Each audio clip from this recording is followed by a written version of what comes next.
people bring up parts that are like out of context that if you read a little bit before and a little bit after, you get a little bit more. The one before and the one after had nothing to do with the one you're talking about. I'm trying to dissect the arguments of physicists. They're not in order, bro. I feel like, well, I mean, I'm saying more when people point out like one line, like usually, like like not the section, but like just all the parts within the particular section. It's well done my area. Kevin, have you ever listened to like a Supreme Court conversation? Oh yeah. Okay, have you ever listened to like a lower court, like a Supreme Court? In New York they call it Supreme Court trial court level. I'm sure. Yeah. I've read through some cases. Okay, so like, have you ever seen one dealing with a contract dispute? Yeah. Okay, usually if there's a contract dispute that is coming to trial, which is rare because it's usually black and white and everyone can agree on what it says without having to ask a bunch of strangers whether it says that. But they're looking at like one word or sentence or clause, one paragraph, one number, right? Like not the whole document. They're like literally quibbling over one piece. The particular word, yeah. And then sometimes they'll argue about what happened right before that word and what happened right after, what that word must imply. All because that's what they're arguing about. How do we apply these words that we, the people of this courtroom, have agreed to abide by, right? Yeah. So when you ask, like, why in ancient Jewish jurisprudence do I see a bunch of people studying what is the meaning of a word, where is the placement of the word, what is the context of the word in which it's being brought up? Yeah, you're seeing what you would expect to see, I think. Yeah, that's more what I've... Yo, Russ, next game we gotta play 15 minutes, bro, and with income, man. You're too good for me to play just 10 minutes long. Okay. There's no point. I want to play Rust, bro. I want to play Rust. He's gonna destroy you, bro. I'm struggling right now. You can watch our game live right now. Just click on my profile and put like watch live. Yeah, but you take your turns. I'm in a live game. I have 3 minutes and a half left. Wait a second. I'm always at work. I work literally over fucking 60 hours a week. I took off one day because I have to go to the fucking doctors. And I want to finish painting my daughter's room. And you guys call me fucking drug addict because I mentioned that I didn't have enough Adderall. None of us called you a drug addict. Mostly just saying that I'm strongly opposed to the use of Adderall. Why? And also, you said, I didn't take my Adderall, so I can't go to work today. That's what you said. I didn't even take it yet. I still have enough to go to work today. I do. Also, Adderall. What's wrong with Adderall? I'm gonna take some Adderall. I'm gonna take some Adderall. I find it enormously helpful. Yeah, drug addicts tend to think that way. Well, I think that the first 10 years, it's amazing. I think generally when we speak of like addiction, it's when something is causing problems in your life. That's why generally we don't refer to like people being as addicted to caffeine, even though most people are like have a dependency on caffeine. It's because most people, they consume it daily and it doesn't really seem to be causing any like negative problems as long as they're not like over consuming way outside of the recommended limit. Right? Saying that people on Adderall are like addicted to it. It's almost like saying that people on like blood thinners are addicted to it, or people on well, you're just making excuses. I mean, I do the same thing too, so I understand where you're coming from. I knew you were going to do it. Yeah, dude, you're just talking about meth. Yeah. Yeah, I mean, I'm proud of it. I mean, I don't get. You can't. A lot of people are very proud of their meth use. What's their? They feel like somewhat superhuman sometimes. I think it's. I mean, comparing these two drugs, but they're chemically similar, I think ignores how not only like how people use them, but how like the specific mechanics of the difference between like snorting and smoking something versus like orally consuming something in like a prescribed dose that's released over an extended amount of time. I mean, so you're on the Vyvanse? You're on Vyvanse? Remember when they marketed I'm on management? I'm on IRs, but I'm just saying The salts. Yes, yeah. Okay. Do you remember when they marketed for the sake of improving medical outcomes, pain management? And OxyContin was the drug of choice in order to provide better pain management to as many people as possible. This, of course, was just an opiate crisis where people were pushing. Fuck, I have 20 seconds left. Oh, see, I can't play these games, bro. They can follow all of the same principles without having as negative consequences as like heroin dependency, but they can just be a marketable version of meth that everyone says they're okay with taking. Yeah, and then the question is, why is meth any kind of a problem? If done out of sync with whatever you're claiming is the correct amount of meth people should be on. Well, I think that the issue with meth, well, there's a few issues. One, it's like when it's consumed, it's a much more immediate, powerful feel. I mean, I've never done meth, but from what I've been told, it's a very immediate big hit followed by a fairly quick come down. So there's a high propensity to like re-up and just keep taking additional doses. Also, not to mention that there's like a greater degree of euphoria allegedly with meth. Like when I take my prescribed 10 milligram Adderall dose, I don't feel particularly. Oh, you're only on 10? Yeah, I'm on 10s. I'm on a fairly like low dose. I don't feel. Oh, wait till you get as old as me. How much do you think I'm taking a day? I don't know. Are you on IRs or? I'm up to 60. I'm up to 60 milligrams a day, my friend. Yo, nobody cares about you fucking drug addicts, bro. So you're at the baby stage. You're at the fucking baby stage when you've been doing it for over 20, 30 years. Do you ever take breaks? Like, do you take it on the weekends?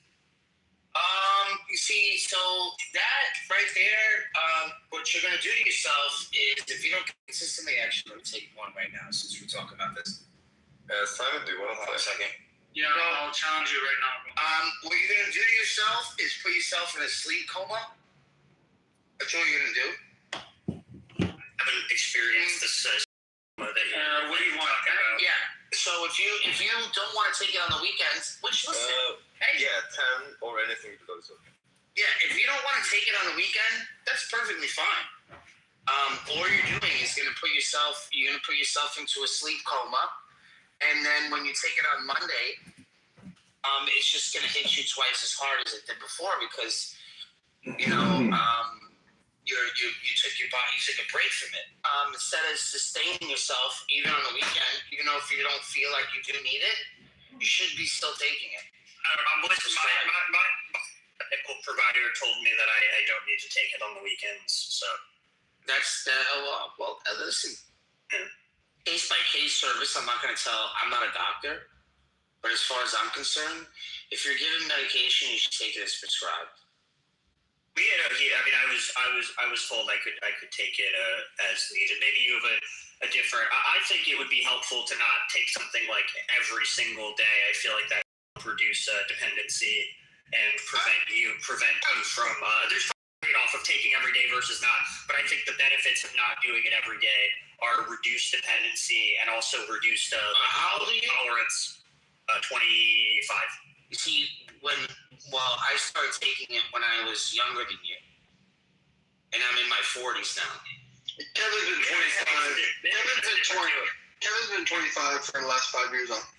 Yeah, no, that's not a problem. Whether he's 20 or 30, it still doesn't matter. He's been taking it for 5 years. So what I'm trying to tell you is after you're taking it for a certain amount of time, once you hit the 10-year mark, you don't really get the same effects from it anymore in the way that you think you're going to still continue to.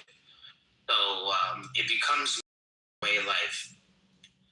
And depending, if I were you, my advice to you is don't hit the 10-year mark like myself. That's up to the 20-year mark. I have dreams of me waking up and just flushing the whole entire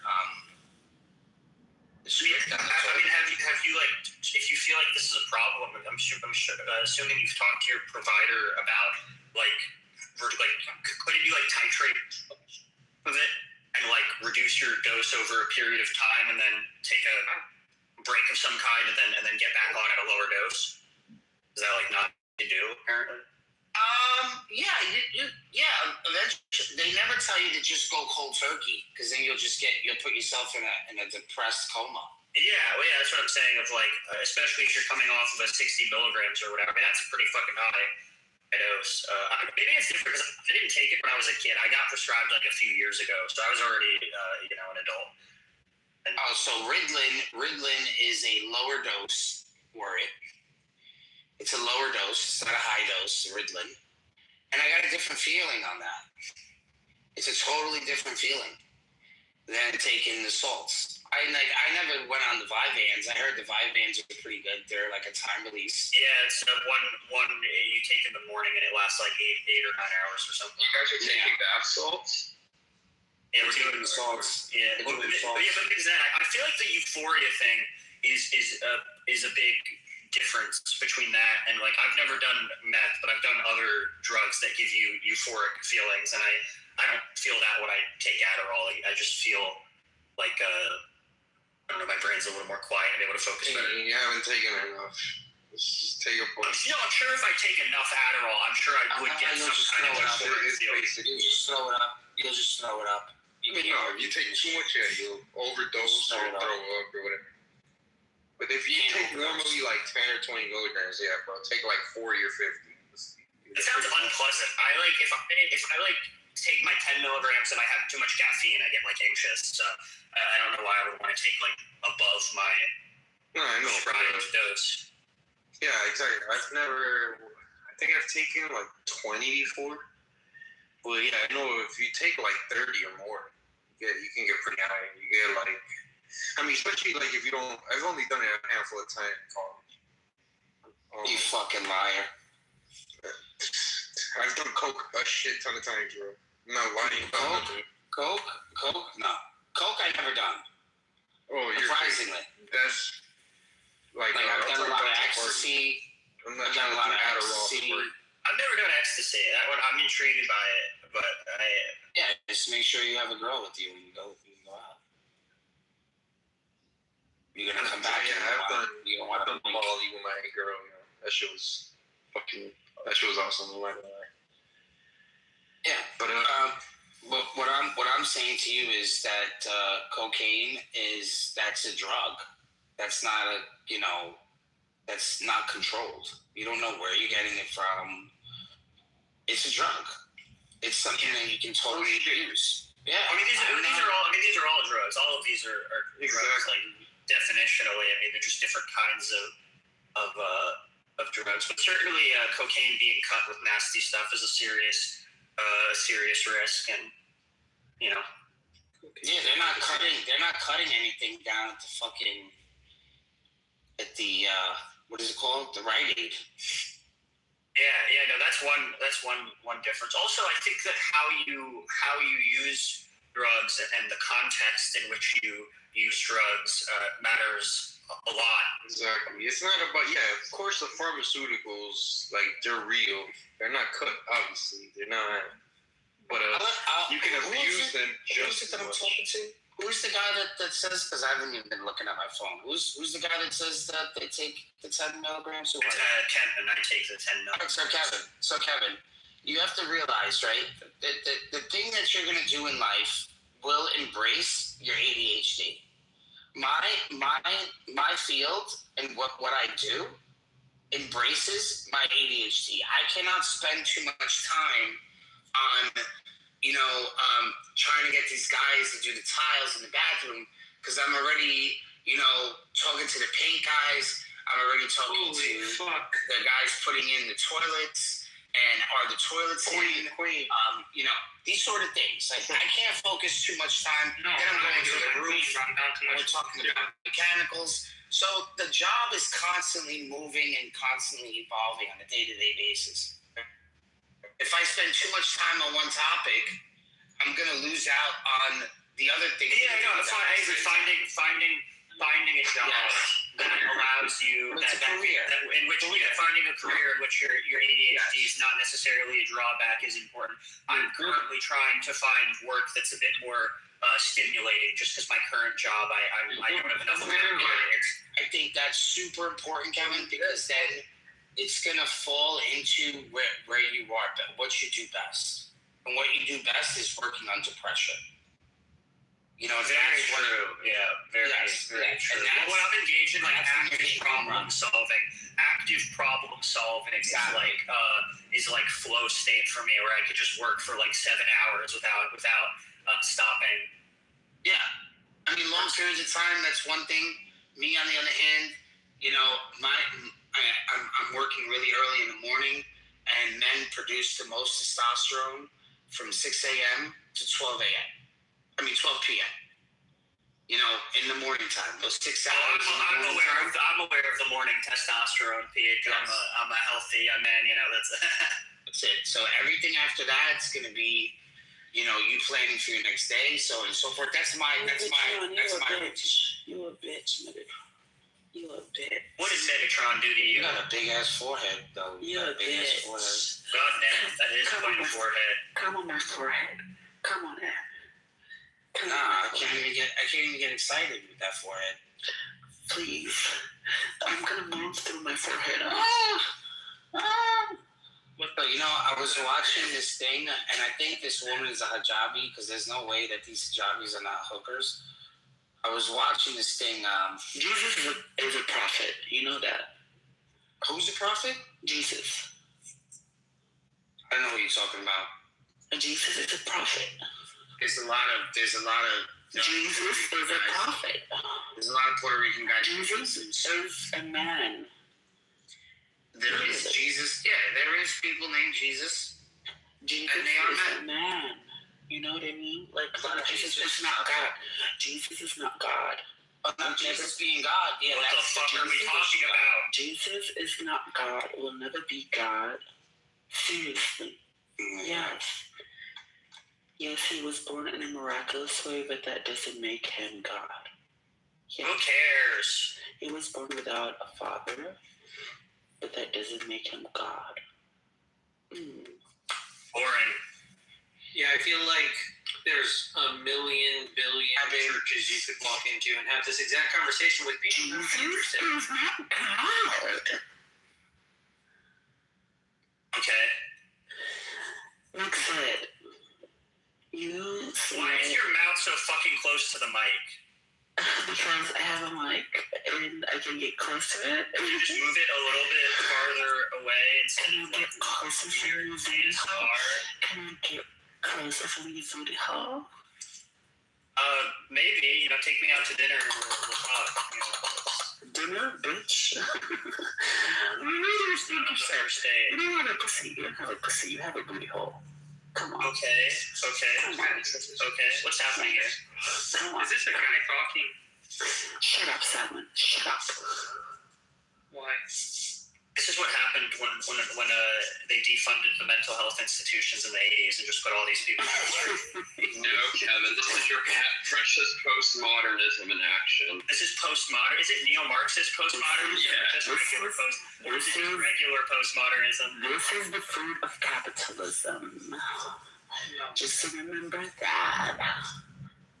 Are you talking about this app or your Shut up, bitch. Shut up, bitch. You shut up. Yo, this is just utter destruction right now. Oh, that's the old joke. What do you call it when the cow jumps over the barbed wire fence? Shut up, Mexico. Shut up.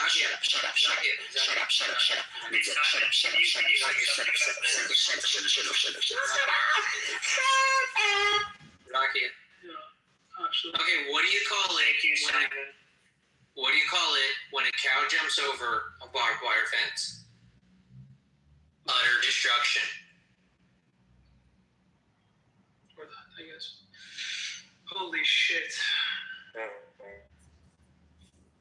know what happens when the cow hurts its legs on the barbed wire?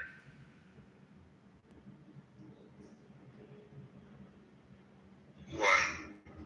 It becomes ground beef.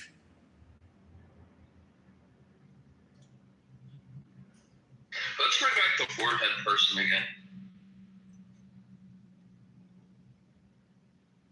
Yeah, that was interesting. Interesting.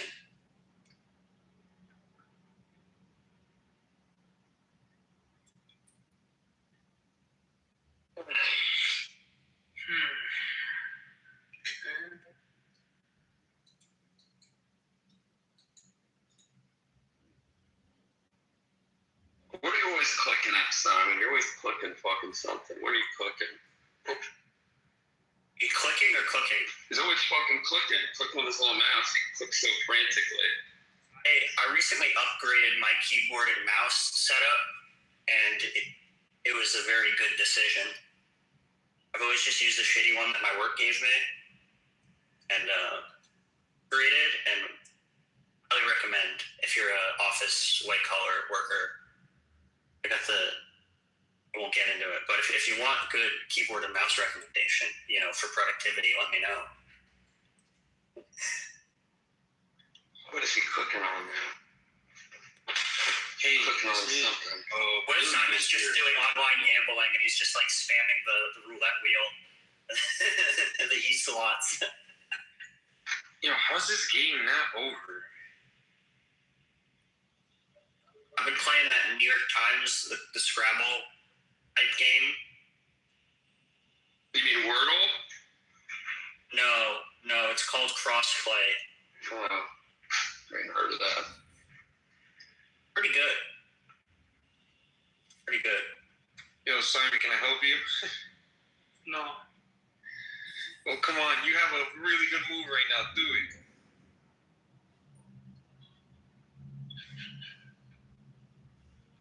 Come on, it's not even that hard to see.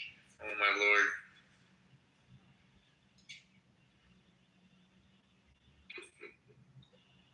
Damn, you got it, Fisher. I just wanted to see if there was an alternative because I was looking at another move.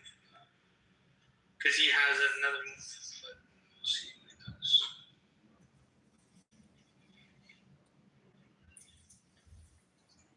Okay. I just hate You get the fucking D4, bro. I just can't stand games that start with D4. I can't stand that shit. For real? I'm just That's what I I'm a play. system. I've been playing a lot of D4. I know. I can't stand D4. Seriously? I'm just handicapped at D4, yeah. I haven't practiced any moves. Like, the only thing I practice is like the Sicilian defense with... See, I'm playing a lot of Queen's Gambit. So it's... Oh yeah, Queen's Gambit. Heard of that one. You guys ever play Go? I did when I was a kid with my cousin. Yeah, I mean, I know about it. I've played it. Why, how do you guys feel about the distraction discourse? I feel like whenever anything happens in the news, people immediately assert that it's just a distraction from another thing that's also in the news. I don't even know what that means. You don't know what that means? You don't know when people say, this is a distraction from that, like the Iran war is a distraction from the Epstein files. I heard that the Epstein files were a distraction from the Iran war. I know, right? That's what I'm saying. Everything's a distraction from something else, Maybe just multiple things happen at the same time sometimes. Yo, Simon, maybe you should have moved your queen to where your rook is. Had he played that, that would have been checkmate. Yeah, it's too late now. So that's what you're clicking on, a little chess piece there? That's what you're always clicking at? It shouldn't take that much clicking.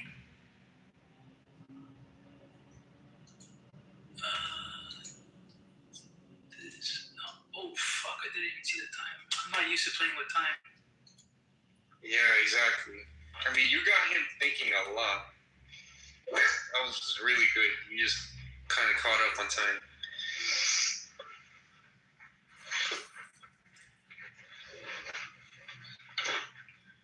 Oof, that was good. Was it? That was horrible. Yeah, I didn't really think about it. Checkmate! What are you waiting for? Oh no, it's not. Oh fuck! I thought you were on the. Sorry.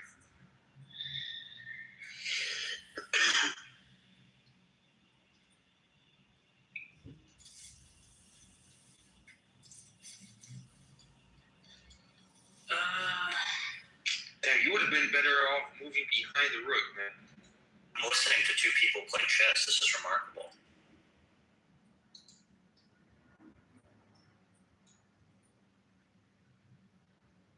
What?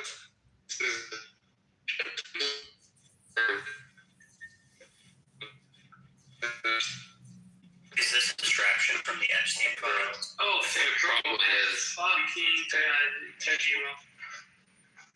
Could you imagine what if it's true and we did start the Iran war to distract from the Epstein files? GG, bro. Wait, when's my resignation? Yeah, bro, I gave him my queen. What do you mean? Bro, I've been down like 7 points the entire game, bro. Yeah. No, exactly. I just saw like kind of mounted a little comeback towards the end. But Yeah. You should play poker instead of I chess. do play poker. Okay. I wanna play Simon in poker. How much you want to play? Like cash or No, free for fun. what the fuck is point to playing poker for fun? Are you playing? The challenge. Hey, have you seen Molly's game? Yes. What Do do you you want to think play of another one, it? bro? Yeah, why not? What do you think of Molly's game?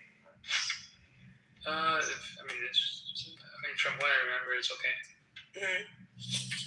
It's just like defense. This is my whole preparation. Hey! Hello. Johnny, there's no black people in this room. What happened? McZed, I think it's your turn, bro. Y'all kicked all the black people? Yeah, Kevin made them. He's like, this is a Jew-only room. He made them kick out all the black people. Yeah, it's exactly what happened. Thank you for telling me.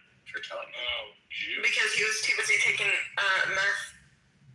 Oh, okay. No, they're too busy kicking. Well, I have to move order. Nora, I find taking my medication to be very helpful, and you might find the same thing. You might find that taking your medication is also helpful. She ain't got to take medication. I know, just because you're addicted to your Adderall doesn't mean other people have to take medicine. No, that's totally fine. I think that people should talk to their own doctors and make their own. Don't worry, Kevin. I still have So to report everything you said. If the world end, you can't get your pills, what happened? I suppose I have to go off of them and live my life without them, as I did for the first 23 years of my life. You'll just go to the corner and get meth from the drug dealer. Like, would you go crazy or what? It would probably be unpleasant. I'd go through withdrawals, but I quit smoking 6 years ago, so I think I'd be able to do it. How about the people around you, though? What? Should they be worried?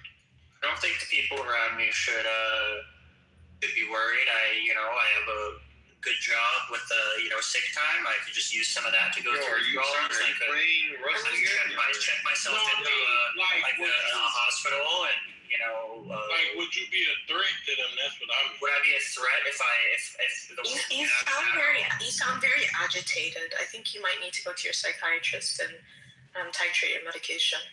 What I mean is, you get off of it, will you be a threat to them? Oh, I don't think so. I don't think I'd be a threat. Okay. Yeah, I mean, I don't take it usually a few days a week, so, and I'm fine on those days. You got OCD when you be on?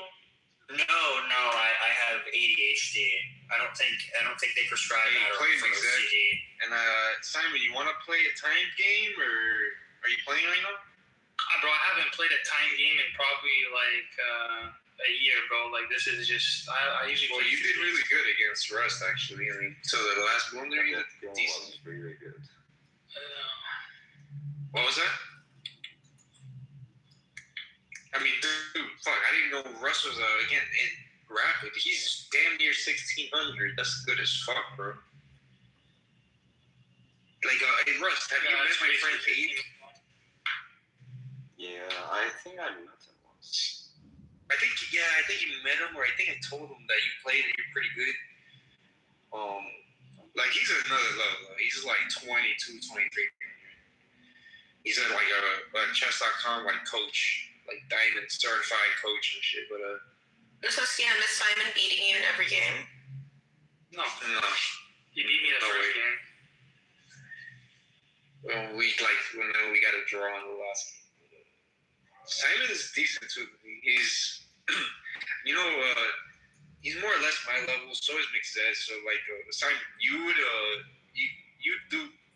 have fun playing against McZed too. Because we're all around the same level. We're all around 1,000, 1,100, no more than 12.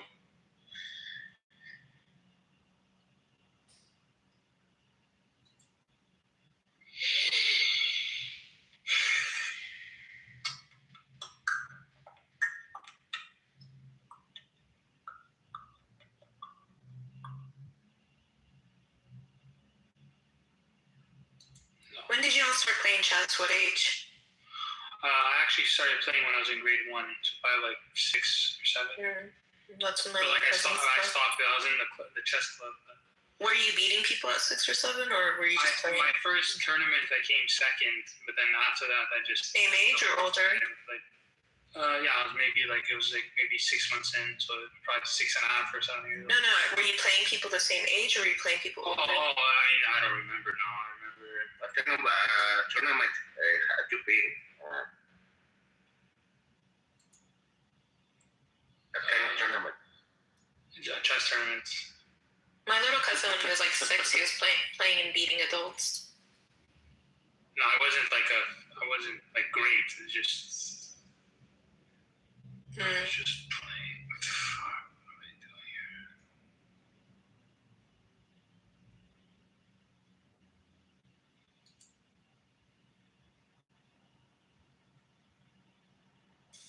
See, imagine this being the other way around. Like, imagine the atheist having to bow down to the theist. They would just be crying the whole time. Let's make another room. Oh my God. No, I can't take this. This is so retarded. Megatron, you do have the power to end the room as, like, this is your house. No, there's no fun in that. Why would I do that? Yeah, I'm not mod abusing like Megatron, so. Let me see if I still have the power to end the room. You don't. If you're an admin, yeah, you do. But don't lie. Oh, yeah, it does see that. But I'm not going to do that. Why would I do that? They didn't have the room for such a long time, though. I think Andrew never would do stopped that. you, right? Andrew would do that. Yo, Andrew never really.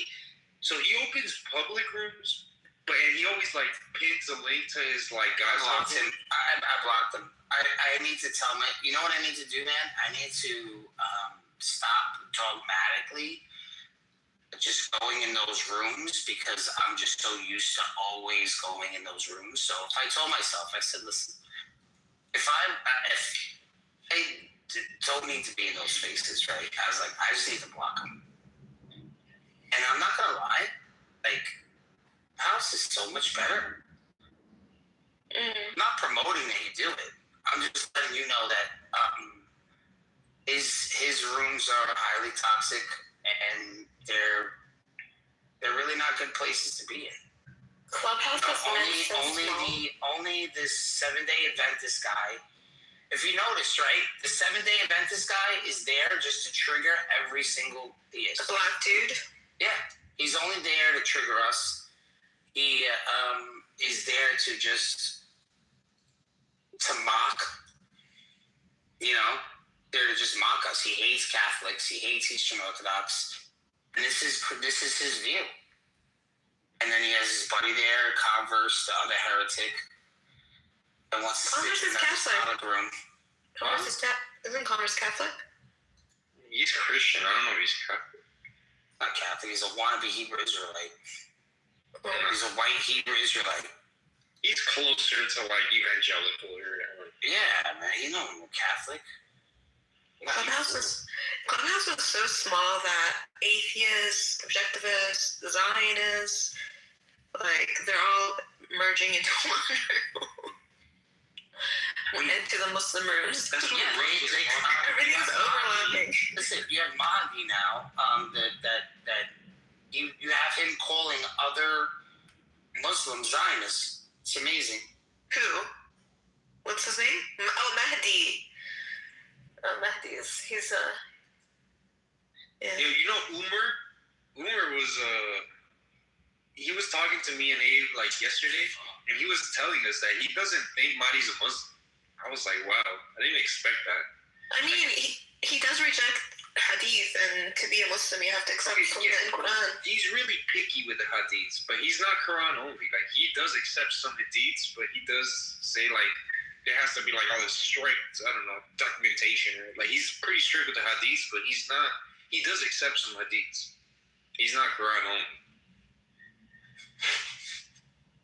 But it's just, I expected Umar, because me and Abe were asking him, we're talking about Mahdi. I expected Umar to say shit like, oh, he's like a bad Muslim or something, or just he just disagreed, but not that he's not a Muslim. Like, I didn't expect that. Yo, Exec, play, bro. And what up, Simon? Are you playing Rust or what? Yeah, hold on. Yeah, still playing. Oh no, so okay, let me watch.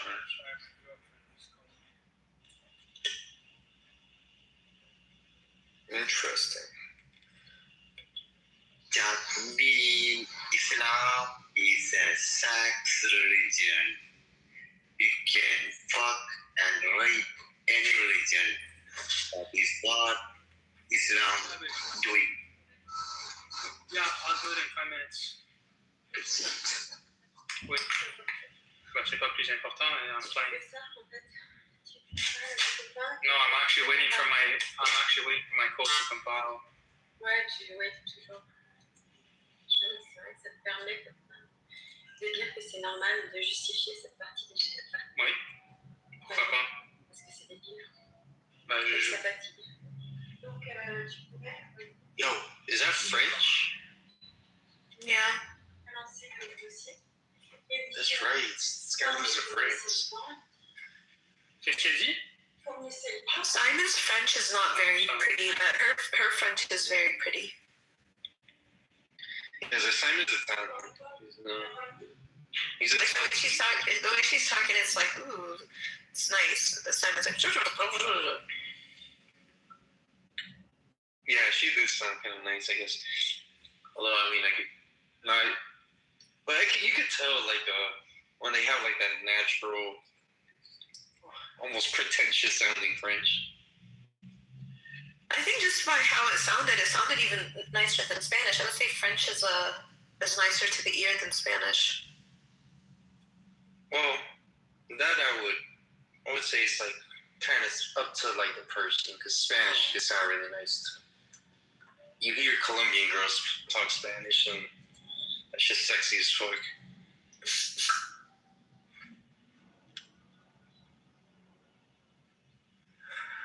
Oh, so stupid. I would have been a cookie. I mean, dude, you're doing really good. Just Anyway, I'm not the type of Christian that he is. That Andrew and the things that he promotes. I'm not a Seventh-day Adventist. Megatron, are you mad at what Trump did? I don't care what Trump did. Okay, so you're not offended like the other Catholics and Christians? No, he's not a Christian. He's not a Catholic. But you know what he did, right? You know what he did, right? What did he do? He depicted himself as Jesus. Okay. So does the Pope. No, he's not putting a photo of himself as... The Pope doesn't do that. It was interesting seeing the outrage from Christians online because it's like, okay, good. I'm glad that they have like a standard where they're not like, oh, everything is fair game. ooh. You all know what I'm talking about. You saw the photo, right? Or the quote meme, whatever you want to call it. No. There's people that depict themselves as Jesus all the time. I mean, there was someone in here telling us that he's not God or he's this or he's the other thing.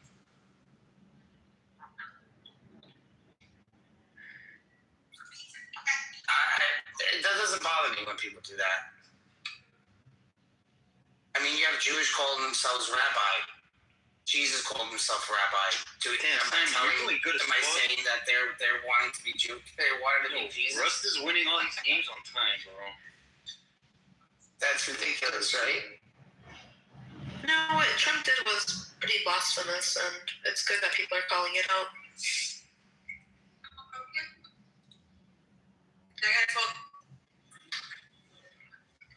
Okay. Yeah, I'm just looking at this story right now on TikTok about somebody finding a possum and then making it a pet. Yeah, so as soon as I'm done with this story on TikTok, I will start to paint. Yeah, Simon, you're doing good as fuck, but you're gonna lose on time again. Yeah, possums are ugly, but this one looks so cute. They do look like big rats. She gave it a bath. And look at this little thing it's got. He looks so cute. He looks like a little koala bear.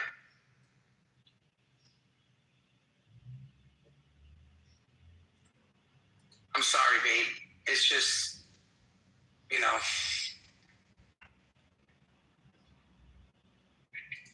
And now I'm watching a $1,700 ping pong trainer machine. These goddamn TikToks, they just keep coming on and on. Then I just got into a TikTok, like, Hey, Russ, next game, let's play me and Simon versus you, dude. I want to help. I think that would be too much.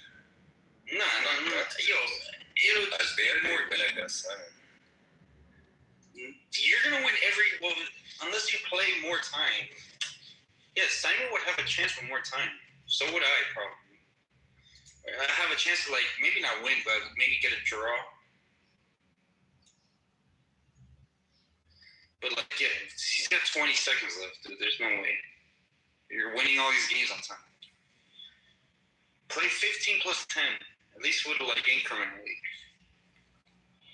All right, so Daniel, Kitty, everybody here, when are we, said, Barista, when are we doing this back room? We have to start doing these back. This is a big thing. Doing what? The back. So it's called the back rooms. Yeah, I noticed I didn't involve you. I didn't. No, it's GG, bro. Honestly, there's just one move on this game over. So, this stuff at the back room, at least you like this movie is gonna be off the hook. This is like a real sort of thing. Like they've actually this for a long time. I think it's an what are you waiting for? Till the end, but it's a hard position. What do you mean? Still. What are you talking about? You have a free night. no, it's not free. It's not free, but no, it's not free. Check him and take the night. What are you talking about? Yeah. Check him like what? Queens is pretty dope. D4. Danny's gonna take it with his knights. Bro, But I'm gonna take it back with and he's gonna take back with his knights. I'll just open another room here because this is crazy. I can't. You should go in here.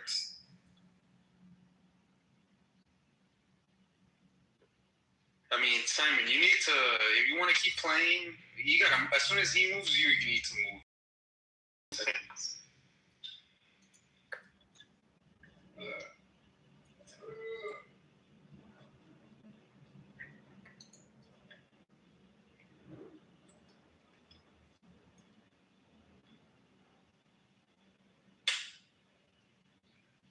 This is gonna be interesting.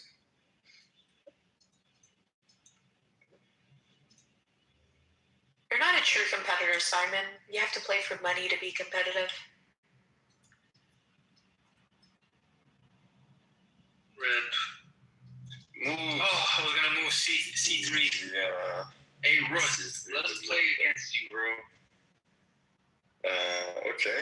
How are we gonna do that? Okay, I gotta go and make supper. I'll be back. Oh, you gotta go. Or I'll find. Mixed, unless you're gonna play, I'm gonna play Russ then. You there, Mixed? Is that fell in the toilet? It's your turn. It is?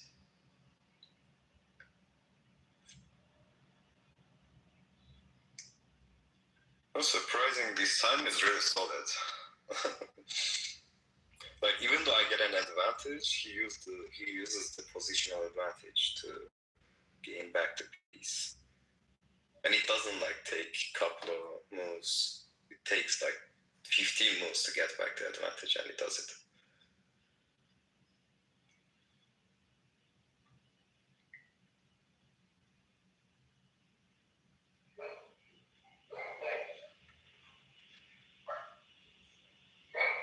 Alright, do you want to play Sam? Oh, hold on, let me just move against McZed and dude, bro, at least 15 plus 10, bro. Because there's no point. Even if I'm doing if I'm okay, playing 15 good, plus 10, that's fine. Because even if I'm playing good, maybe I'm tied or only down a -1 or whatever. Like, there's no point if I'm just gonna lose on time. Okay, hold on, let me move against 15 plus 10. Simon, inshallah. Oh my god, what the heck? Well, there's no Christians in this room, so nobody would care. Christians. No, they're like allegedly making a movie named Mother Mary, and they have Anne Hathaway. I hope this is not real.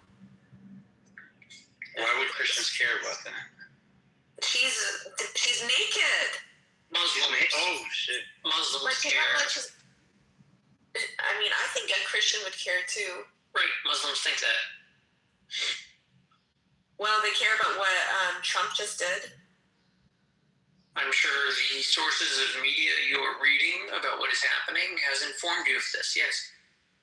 I mean, it's different people that are showing outrage. It's not my sources of media.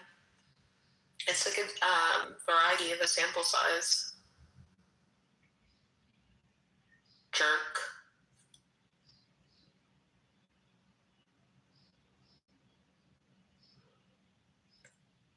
Of course you wouldn't care. It's your people that are making this movie.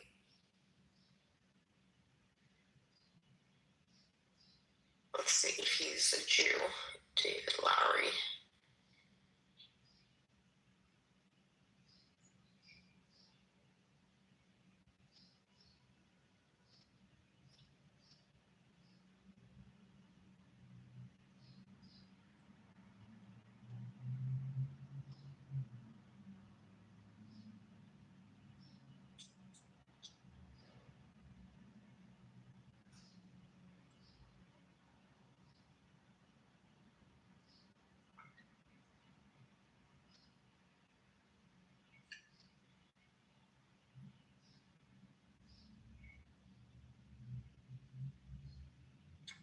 Okay, I moved. Go ahead.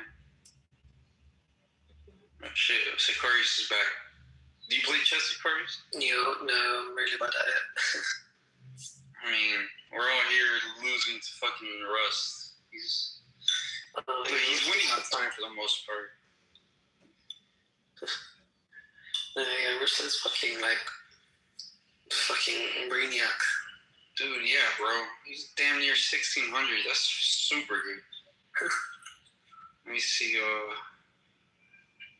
Hey, Mixed, are you gonna play right now, or do I play Rust?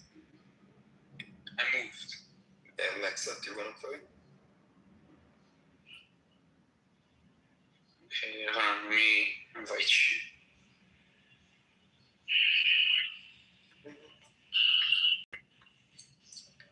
Wait, why is Simon's rating 980 or something?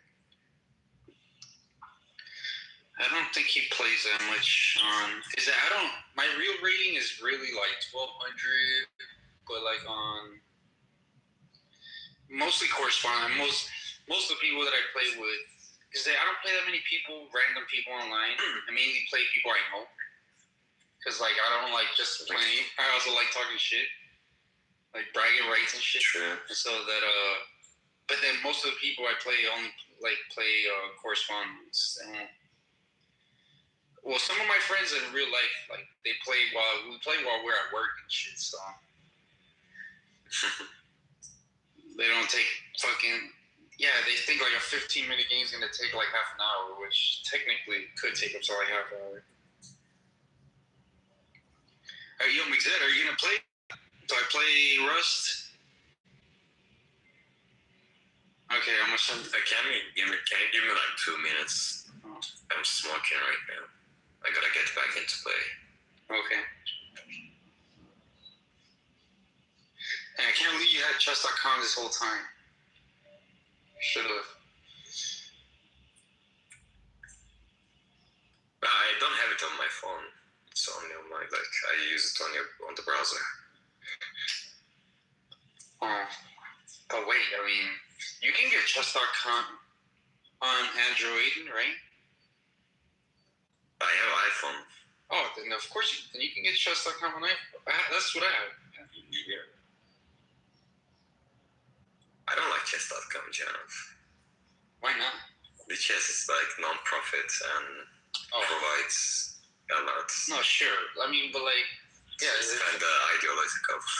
No, I get it, but it's not like I pay for membership or like give chess.com any money. I mean, I'm playing for free also, so. Well, this rating is probably lower than my real rating. I am like 950 in the chess. No way. Yeah. There's no way. I'm like 950. No, so 1950. I'm sorry. Oh. Yeah, I'm sorry. I forgot the whole thousand there. Yeah, I was the fuck. I'm like, if you're 950, I could beat you up. Yeah.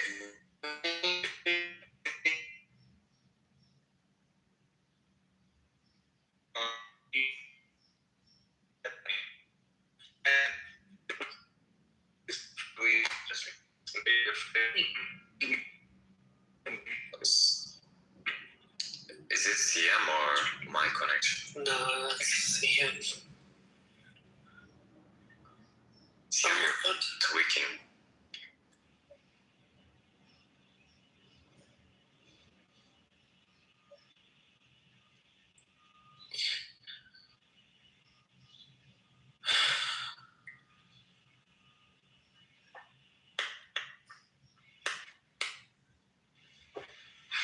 Damn. Can you guys hear me? Yeah, we can hear me. Oh shit, it's not even.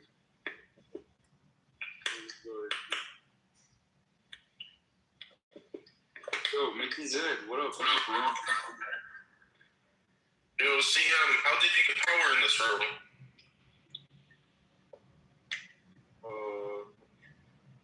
I'm like a moderator now. I'm a leader in this club now. No, I always got friends with you, and I always agreed and respected and valued everything you said.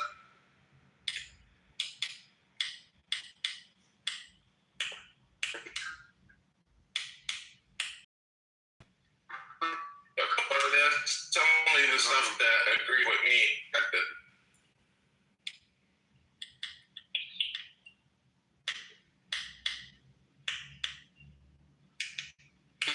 They said, just let you know.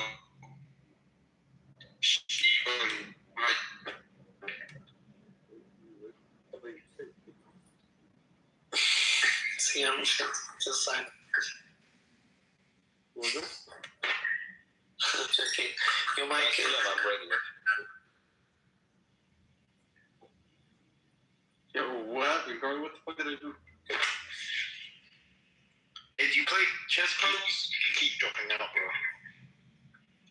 But you're back now, I think. I do play chess, but I can't remember what my chess rating was. It's something like it's pretty low. It's like it's about 1100 or something like that. Well, that's decent. That's what me and McZed are. Yo, I'll cook both of you guys in chess. Dude, that's what this room is about. What's it called? I came for Simon's objectivism in his brain or something. Oh yeah.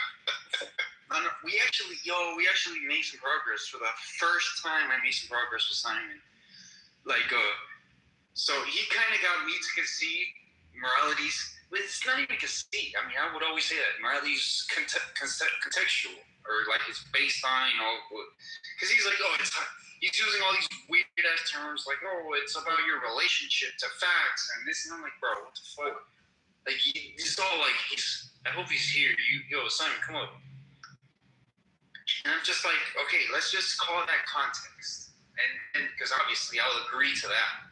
And then, because, dude, I mean, he's talking about, again, he's calling drinking water is like anything that's good or bad to him is like, has a moral dimension to it. So it's like, breathing is good, therefore breathing is like morally good.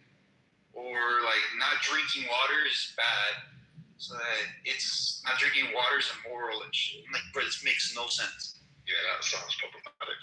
It's fucking not problematic. It's retarded. So I got him to agree that, so he got me to agree, quote unquote, that again it depends on context, but I would have always agreed to that. And then I got him to agree that again, that it has to be related to like people. And I'm like, all right, you know, and like I told him that's what I'm calling it.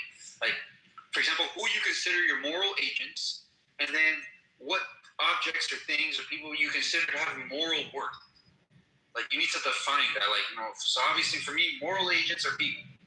But then things that have moral, like, value, you know, I would say animals, obviously. And then I thought about it even first. So animals a little less than humans, of course.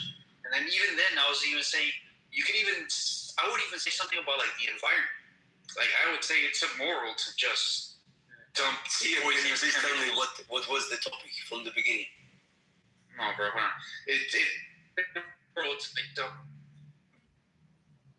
goes to the acres. Dropping out again. Food. Yeah, food. You dump food. Yeah, you're back again. Yeah, lost the last 10 seconds.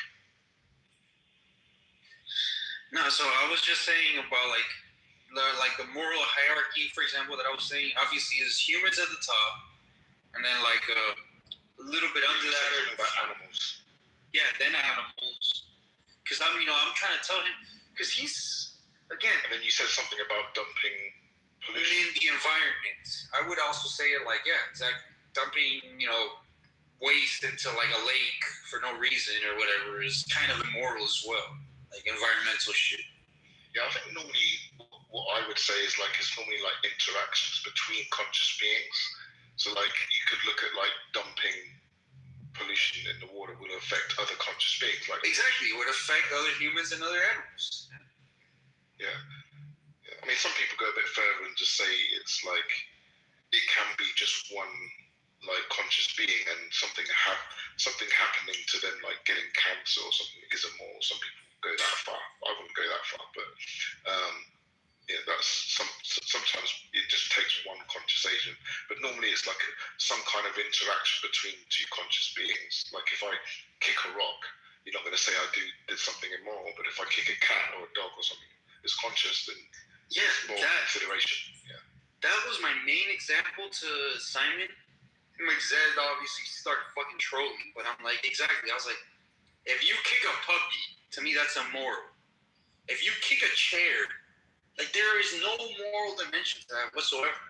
Like, and then he started bringing up examples. He's like, oh, what if like the chair? It's like a famous chair at the Louvre. Like I don't know, the throne of King Henry VIII. I'm like, okay, but like, then you can say that's like, it's immoral in the sense of it's destruction of like private property. And I had to stop cutting up my potatoes to interject this. Yeah, good. It was so bad. What do you mean so bad, dude? You get destroyed. We actually made a little bit of progress. Carlos, look, my position is that the concept of morality presupposes you being alive. Would you agree with that? Because human beings... Okay, but that's trivial. Bro, this is how you build up to ethics, please. Let me just finish this.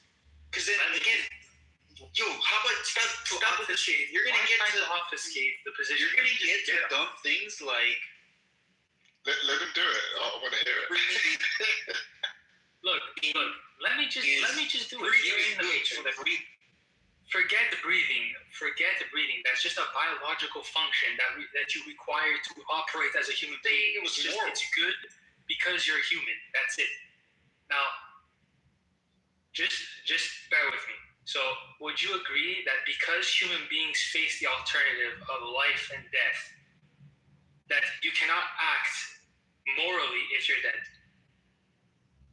So human beings need... It's only interactions between conscious beings, so you have to be alive to be conscious. Yeah. Right.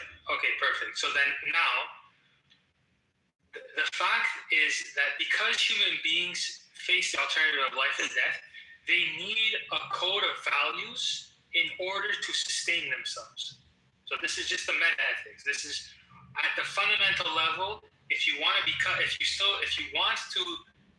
alive as a human being, you need to take the necessary actions in order to live, right? Now, this isn't a description of what to do. If your goal is to live, yeah. Right, yeah, I mean, life, in order to live, you need to pursue values. That's just a metaphysical fact about being a human being, right? Say that again. So, in order for you to be a human being, you have to pursue values in order to sustain yourself. Otherwise, if you just do nothing, you die, right? So you have to have values. So you have to have goals in order to sustain life. Yo, Russ, you here? Yeah. So like, if you say you have no goals, then you want to run it, then if you have no goals, then you don't. Then you sit down and do nothing and die. Another person, give me a minute. So I can't. It's like I've been talking going on. Yeah. So I'm saying if you don't pursue goals, it would be the equivalent of saying, okay, I'm sitting down. I'm not pursuing anything. I'm not pursuing any values. I'm going to sit down and die. No, but I mean, that would be a goal too.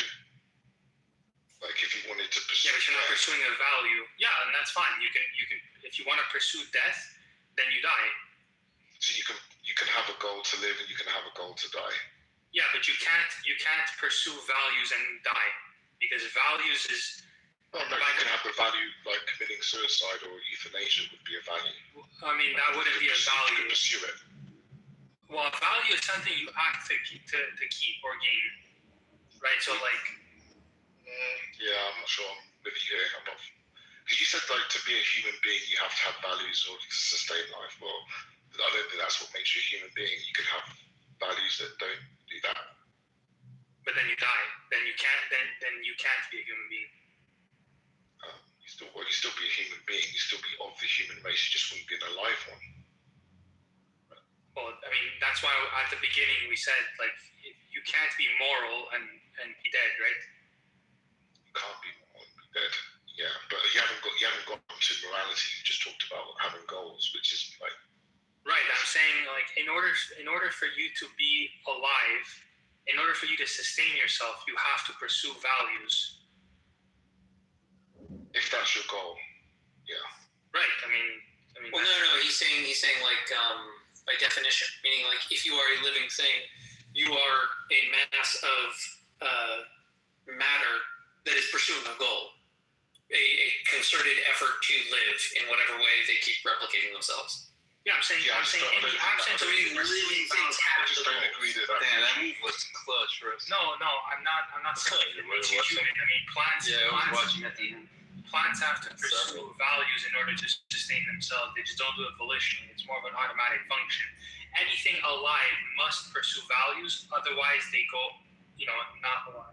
Yeah, plants do that too. Yeah, I mean, animals have to pursue values. Like plants don't pursue values. Animals don't pursue values. Get the fuck out of here, bro. How do you think? What do you mean? If a lion is chasing a zebra to eat, he's pursuing a value in order for him to... No, he's not pursuing a value. He's just hungry. He's following his instincts, bro. Right, that's a value. That's a value. No, we can call that a value. The fucking zebra's not, or the lion. Yeah, the zebra doesn't speak English, CM. Like, again, this is even true for us, anything that's alive. Actually, I take that back. Us calling that a value is fucking ridiculous. Why not? What? A value is just something you act to gain or keep. That's it. Yeah, what's wrong with calling in, why can't an animal have values? Yeah, that's a weird one, bro. Like, everything that's alive even has to pursue something in order for it to sustain itself. Whatever values you're... Yeah, we're even saying that, like, plants have values. That, like, a plant prefers to follow the sun Except when it's like not. Roots. They all have their ways. They have It's ways not to be. making a conscious choice. Like No one is saying Well, it does make choices, but again, making choices is irrelevant to having values. Hold on. Let me just finish this. You just argue the dumbest I shit. am not saying anything I just don't know what the specific. choice is. I'm not making anything specific about a human being. I'm saying anything that is alive universally must pursue something, must pursue a value in order to sustain itself. Otherwise, what you're saying is that there are things that can be alive. You can say that about anything that's alive. Nothing that is alive can just merely wish itself the necessary things for it to live. Nothing. Otherwise, I mean, maybe you can give me something, but Dude, and again, you can say that for humans. I might grant it for humans. But again, I'm making the most almost a generalized trivial point. Like saying, it's the values it's want not, it's not to trivial. survive. I'm making sure that at the fundamental base of what I'm explaining, we can agree with. I'm inductively coming to these conclusions. So, like, if you and I disagree about something way down the line, instead of having to go down and explain everything on how I derive morality, objective morality, then you're building it up with me. I can take you down that ride. If there's a point of contention, fair enough. We can identify clearly. No, but again, it's not morality. You don't know what morality is. Because again, I can grant you that, so-called, you want to call it a value of wanting to stay alive, survive, and shit. Call that a value. No, I'm not saying staying alive is a value. I'm saying survive. In order for you to sustain life, that thing must. For you to sustain life, all you need to do is to eat and sleep. That's all you need to do. Which are, again, biological. It takes a lot more than that to keep living. Like a reinforcement learning kind of approach would make more sense, maybe. So you need, you have a state, so you need to take an action, right? You need to evaluate, you need to have an evaluation function to evaluate the state so that you can decide on the best action. So if you have agency, you need to evaluate things. So each state has a value for you. Again, yes, we're conscious. So yes, we're evaluating. That's a later abstraction. I'm just making the most. None of this has to do with morality. Broadest claim. I'm making the broadest claim about something that's alive. In order for you to be alive, you need to sustain yourself by You don't need values. morality to be alive. Okay, that's just wrong. Number one, and we can get to that. Yeah, well, you think that's wrong because again, you think it's moral to breathe and drink water. No, that's not, bro. Listen to me. Forget the past discussions. I'm building up everything right now. So, I thought we agreed that there was. Look at what Carlos wrote. So much for progress. I thought we made progress in that.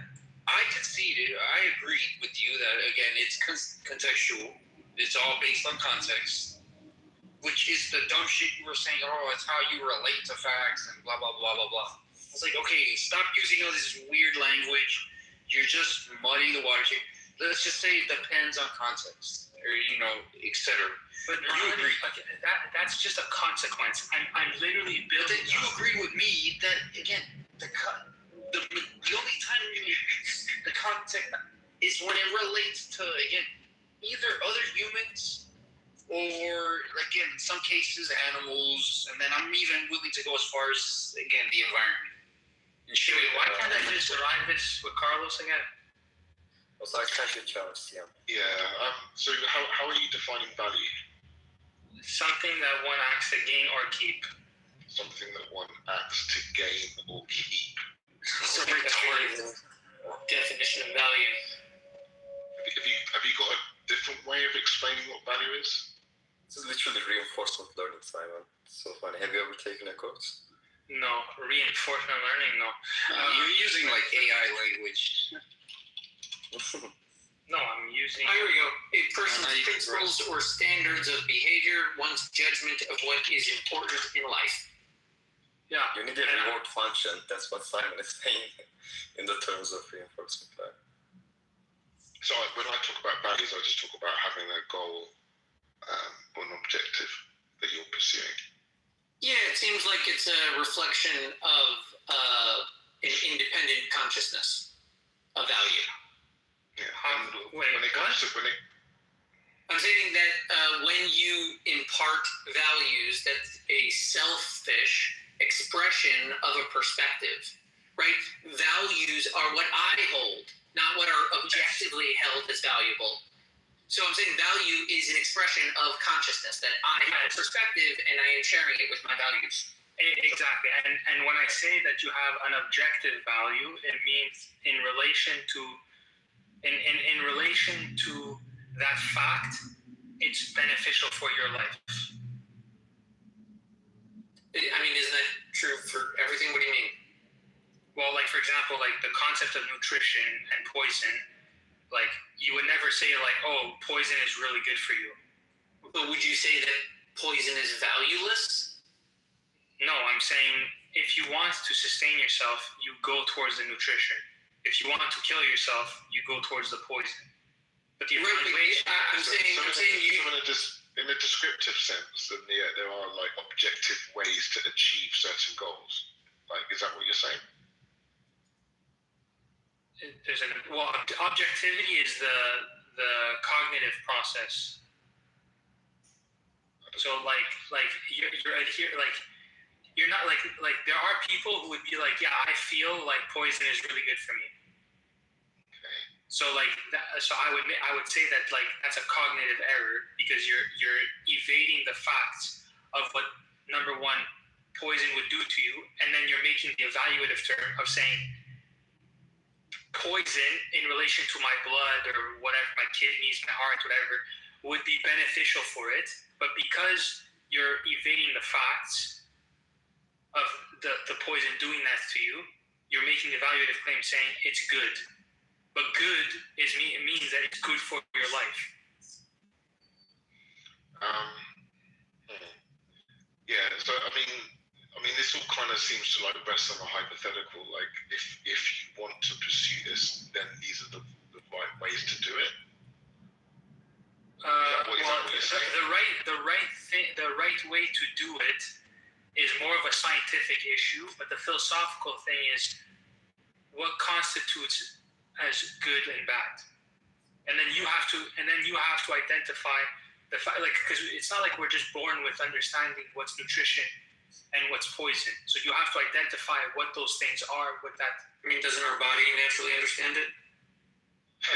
Well, no. I mean, once you interact. Wouldn't that be funny if someone's like eating a hemlock salad and they're like, "Don't you know it's poison?" It's like, "Oh, I didn't know that. Why'd you tell me?" Yeah, exactly. But you have to figure out like what about that thing is interacting with you that's making you hurt. So there's a fact out there that you have to identify. What I'm saying is, I think you've taken like a wrong turn and you've inadvertently narrowed the concept of value to that which is necessary to support life. Value itself is a broader concept. Even for non-living creatures can have values, right? What value seems to impart is a sense of consciousness and perspective. Like a rock could theoretically have a value. It might just sit there, and its values might be that the world happened to it as if it does not move. That could be a value it has. Oh, that would be crazy. You're saying it's crazy. I'll explain. You're saying it's crazy because, well, you're saying it's crazy because value has expressed our sense of consciousness. Since you already preclude the rock as not having consciousness, you're not attributing value to it. But in terms of the way we observe values, other creatures, like you're saying, expressing their desire to engage or not engage in certain behaviors, the rock also engages or doesn't engage in different behaviors. You're precluding it because you have decided it doesn't pass. Yo, I'm jumping into this shit. Makes sense. Stop talking about a rock. How about you take your turn? What the fuck are you talking about? Yeah, but that's where I was trying to get You're to. the worst. Rocks have behaviors. Like when you say that something is a value, what do you think geology says? You're acting. Not the behavior of rocks, bro. They either keep it or to gain it. The properties of rocks. So you guys behaviors. So you guys were talking about chess before, right? So that we could maybe like bring. Oh yes, Sam has to take his move. No, I already did. Go as your turn. but obviously you might say that there's like an objective way if you want to win the game of chess. So like objective moves or correct ways to win and ways to lose. Is that, and then you have Most that chess is value. won by one side making a mistake. So you start off with a value that you want to win, or you have this goal of winning. I would say that's more of a goal, yeah. Well, I think values and goals are the same. So what's the difference for you? I don't know if they're the same. A goal is purposeful action, whereas a value is just something that you actively go and pursue.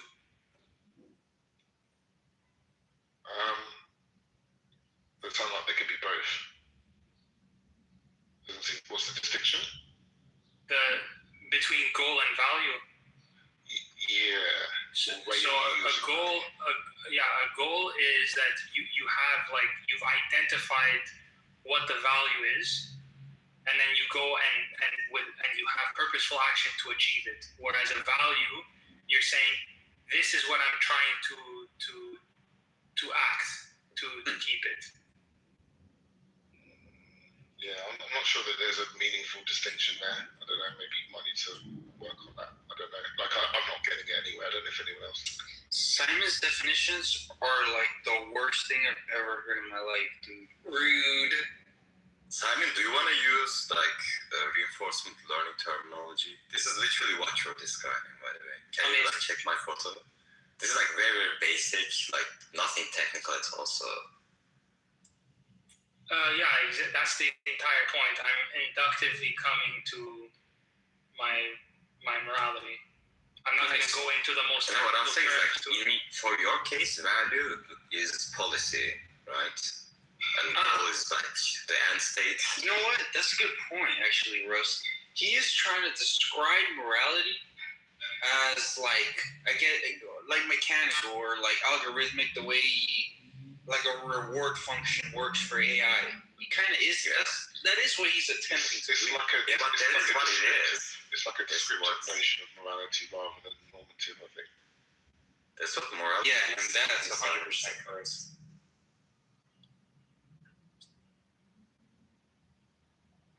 Some people do that. So it's not like an illegitimate move. You just have to have it really well fleshed out, because most people take morality as principles for how you should act in a situation, which is normative. It's not descriptive. That's what most people take it to be. Well, that's what I'm saying. Well, how you I'm should saying act. how you should act, yeah. Yeah, but how based off of principles. Which principles? The principles of life. And then there's other virtues that you have to inductively come to, but basically that's it. There's all of morality boils down to sustain and promote life. That's meta-ethics, yeah, for sure. I'm just asking what your principle is. You said that they all have to conform to a principle in terms of life. They all have to. Yeah, exactly. The principle is life. The ultimate value is life, because otherwise you can't act towards anything if you're dead. So morality pertains to people who have the goal of living. If you don't want to live, then you do nothing and die. Are you saying that someone who's suicidal is immune from our moral standards? No, I'm saying if you're suicidal, if you're saying you're suicidal, but you still want to eat, you still want to do, you're just contradicting the fact you're saying that you want to kill yourself. Well, I'm saying if you're saying that all of morality hinges on someone seeking after life, once a person decides he doesn't want the life, then he wouldn't have to follow any of the moral principles, right? Theft, murder, rape. Yeah, exactly. Yeah, who cares? None of it would matter. Exactly. That's why we see a lot of people who do those types of things kill themselves at the end, because they don't care. It's just a very, very nihilistic view.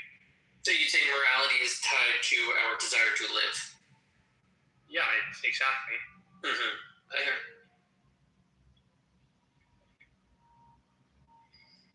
Hey, it's your turn, Mizid.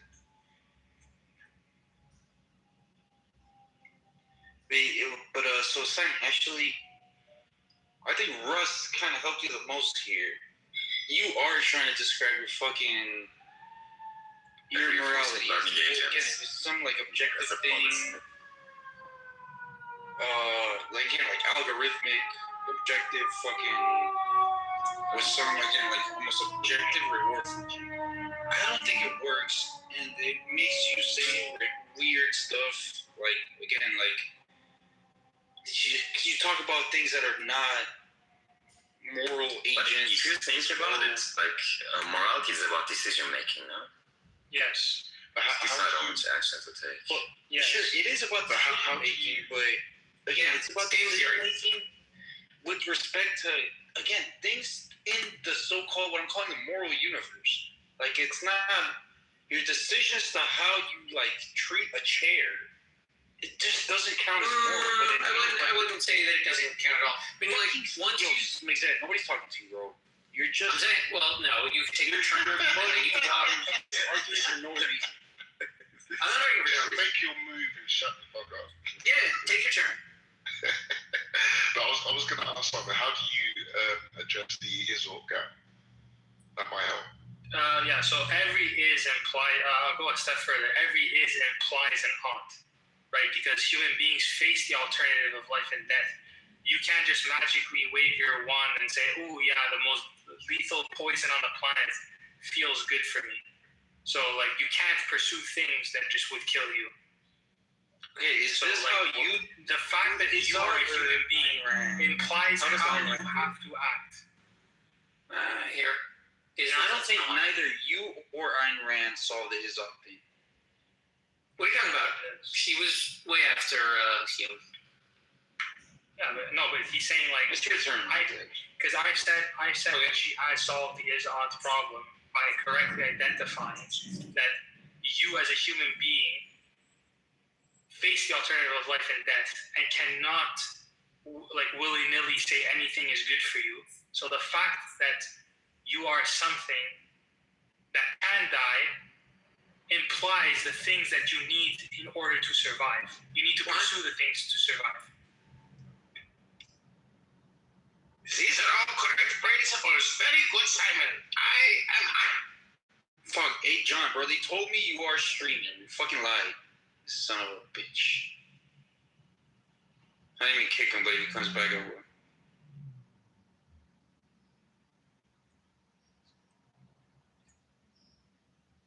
Yeah, so you're saying that descriptive facts entail an or because we have this value of life. Is that what you're saying?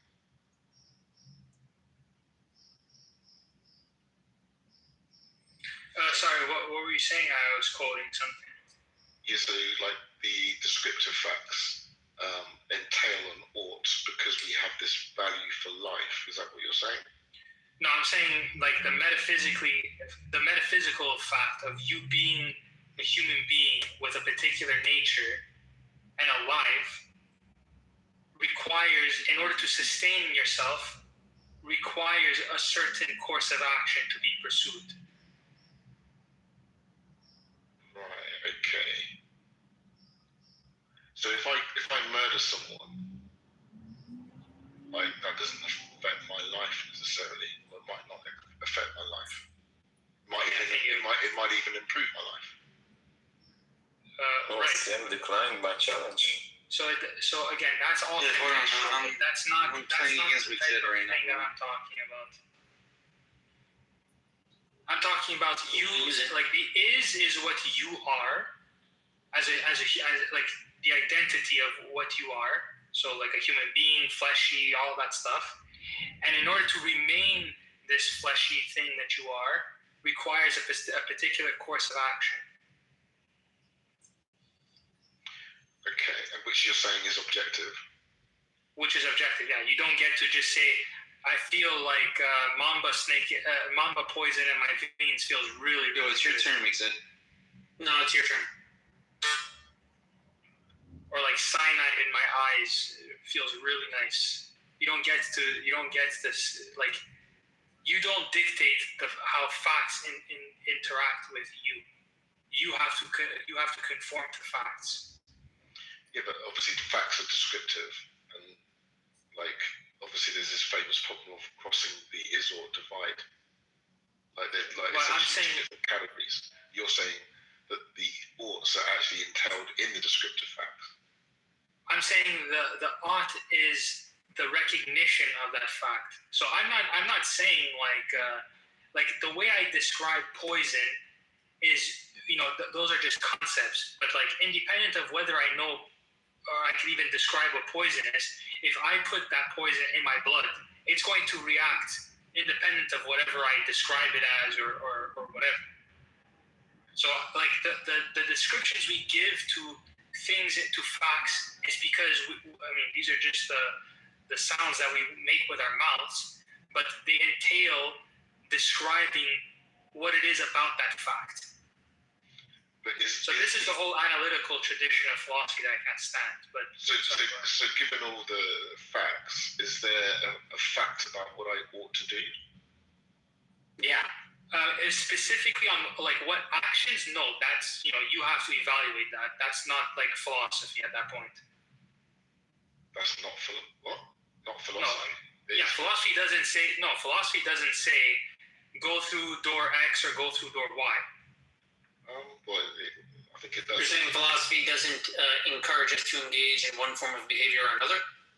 No, I'm saying that like the concrete about like what like actions to take, that's not philosophy. Why not? Philosophy gives you the tools on how to evaluate it. If it's not philosophy, what is it? It would be more science. Science, which thing I should do?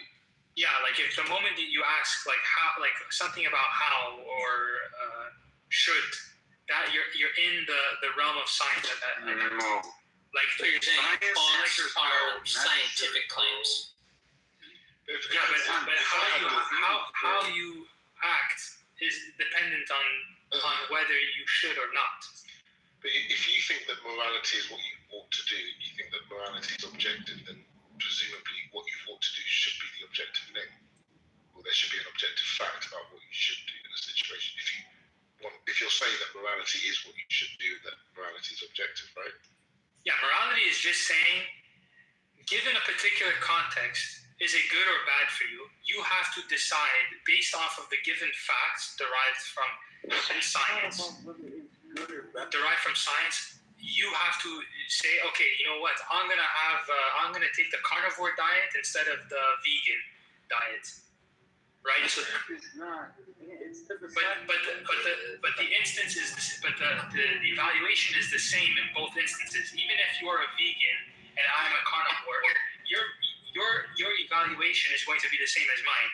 I think that this is beneficial for my health because of X, Y reason, and I think that this diet is beneficial for my health because of X, Y reason. But both, at the end, the principle underlying it is we're both looking at it as what's good for me, what's good for my life. You know what I'm saying? I'm gonna play that's rough. objective. So that's not objective.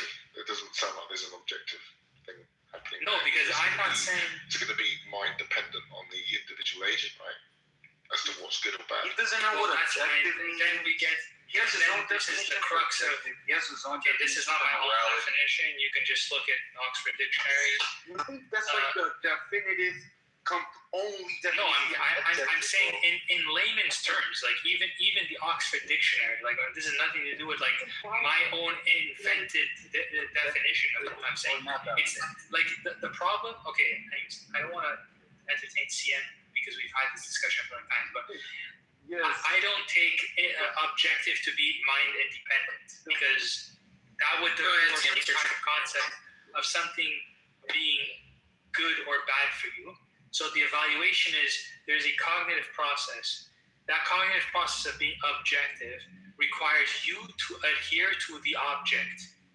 Okay, whereas you can evade and depart from the object and replace it with you, the subject, right? So this is what I said earlier by saying, I feel like nutrition is bad for me, right? So you're departing from the fact of what things out there would be good. So if you say like, I feel like water is just really not good for me, and you say, okay, but like,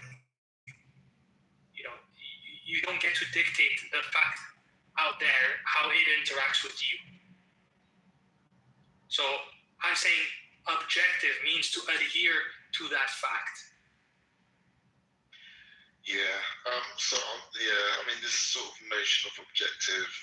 I mean, I don't know if you can use an Oxford dictionary for like a philosophical discussion like this, because this is going to require like the philosophical technical definition rather than like a box standard dictionary definition. That first thing, like the other thing is like how does this like relate to actual objective things like, I don't know, the sun exists or something like that. So that's an objective fact. So how does this play out with like the relationship of you to the sun and stuff for it to be objective? Well, I'm saying the sun existing is a fact. It's just there. Okay, so it's objectively the case that the sun exists. It's not based on how I feel. It doesn't even need me to exist for that to be objective. Yeah, exactly. It's metaphysically given. It's there. It's independent of whether I think the sun exists or not. It's there. Cool. Okay. But to say that the sun exists is a claim about reality epistemically that you're making, and you're saying, I observe the sun and I'm claiming that it exists. Whereas there are some people that say, yeah, I feel like the sun doesn't exist. Okay. And I would say that it's a cognitive error on their part that they're doing, because you can physically see the sun. So how does this map onto objective morality then? So the sun objectively exists independent of whether you're there to describe it or... The fact that he's talking about the fucking sun tells you how confused he is. So I'm saying, well, no, it was just an example, but so when I'm saying that something is objectively good for you or objectively bad, what I'm saying is there is a thing out there. We'll just use the nutrition and the poison. He's gonna describe facts. I'm going to say it's a fact that poison is bad. It's a fact poison. that No, water but the concept of poison. Sunlight is good for you. Sian, you're dropping the These are context. still descriptive, Simon. No, you gotta get to the prescriptive. No, because first of all, the concept of poison is relational to your life, to life in general. We know that, like, the concept of poison doesn't mean really good things for human beings, or really good things for animals, or really good things for life in general. Okay, so then the concept of poison itself means that, okay, there is a thing that exists that if ingested is not good for us. Okay, that's the concept of poison. Now you have to identify what those things look like, right? Whether it be cyanide or black mamba juice or whatever poison is. It's objective words. But the thing itself is a poison. But the thing itself. When you say it's good for you, when you say it's not good for you, what does good mean here? Good means that it's not good for your life. Yeah, but what does good mean here? You can't just use good again. Well, I would say it's bad for you. I don't understand. When you say, what does bad for you here? Bad for you would mean that it's bad for your life. If you ingest, there's a fact, if you interact with it in a particular manner, it could kill you. Okay, so it could kill you, I agree with you, but this notion of it's bad for you, I don't know what you mean there. If all you mean there that it can kill you, then that's just a descriptive fact. It doesn't tell you about what you ought to do with the poison. Because that would be the right. I mean, I'm not telling you what to do with the poison. I'm saying by the nature of what poison is, you cannot say ingesting poison promotes life. Yeah, okay, that's a descriptive fact, yeah. Yeah, so I'm saying, like, by the nature of what poison is, if the goal is to live, don't ingest the poison. Some poisons are used as medicine. And that's contextual. This is the dumbest thing. Some poisons are used as medicine. And you're right, it's contextual. You're generalizing and typically bad way of communicating. It's so idiosyncratic. Collective reasoning is, I'm not going to get to the... You still haven't defined good. I have, actually. It's not bad. Even the example, if I grant you what you just said, you're still proving my point, because you just said, I'm going to ingest this minor thing in order to protect me from this other thing in order to promote my life. But if I wanted to end my life, and then I learn all the descriptive facts about poison, and I have the goal to end my life, then what I ought to do is to drink the poison. Absolutely, you can do that, yeah, because that's what you know, yeah. Right, but the fact that the poison is poisonous doesn't tell me whether I should drink it or not drink it. Because exactly. Whether I drink it or not drink it is depending on my initial goals. Exactly, and philosophy is just there to describe how you should evaluate poison or nutrition. If the goal is to live, take the nutrition. If the goal is to die, you take the poison. But then that's a hypothetical imperative then. How so? If I want to live, then I ought to do this. If I want to die, I ought to do this. If I want to win a game of chess, I ought to make this move. If I want to lose the game of chess, I ought to make that move. Right, but in your life, you have to make the goal might not be to win. It's conditional on the if statement. Like, if I want to, then it is the case. But yes, exactly. But as a living creature, you naturally want things. But if I want is subjective, it's not objective. It's not subjective if it's already given that you're living. So the thing that you might want, like for example, it's not objective for me to be in like the film industry, or it's not objective that you're a finance guy, or CM is a PhD. I don't know if you're a finance guy, by the way. I'm just throwing out random things. I mean, it's objectively true or false. But given like your own values and like how you've grown up and what values you do value and what you'd want to pursue, then it says if you want to be an astronaut, what are the things that would end, or if you want to be a football player, what would be the values or goals necessary in order to No, this is a bad analogy. Being a football player, being in the film industry is not the same as promoting life. These are not the same scale. So I would say so. Could drinking poison ever be a good thing? Sure. Yes. So yeah, I mean, in the context of ingesting poison in order to what's it called, to end your life. No, not end your life. Like there's a guy I've seen on YouTube. He ingests himself with very, very small doses of black mamba venom to be immune. So it's contextual on what you want, right? If you want to end your life, what you're saying is it's good to poison. You're two steps away. The desire to end your life is already the immoral thing, not the taking of poison. No, I mean I wouldn't. No, according to your own theory, according to your own theory, that we should only do things that the moral things are the things that promote life, right? Then the desire itself to want to end your life is some kind of moral dysfunction. No, it doesn't matter if you want to. It doesn't. Either it's contextual or it's like dog, or it's like always truthful. Well, then you don't know what. Then you're contradicting yourself. You're contradicting yourself. No, I'm saying you're blanket. You made a blanket statement. You made a blanket statement about.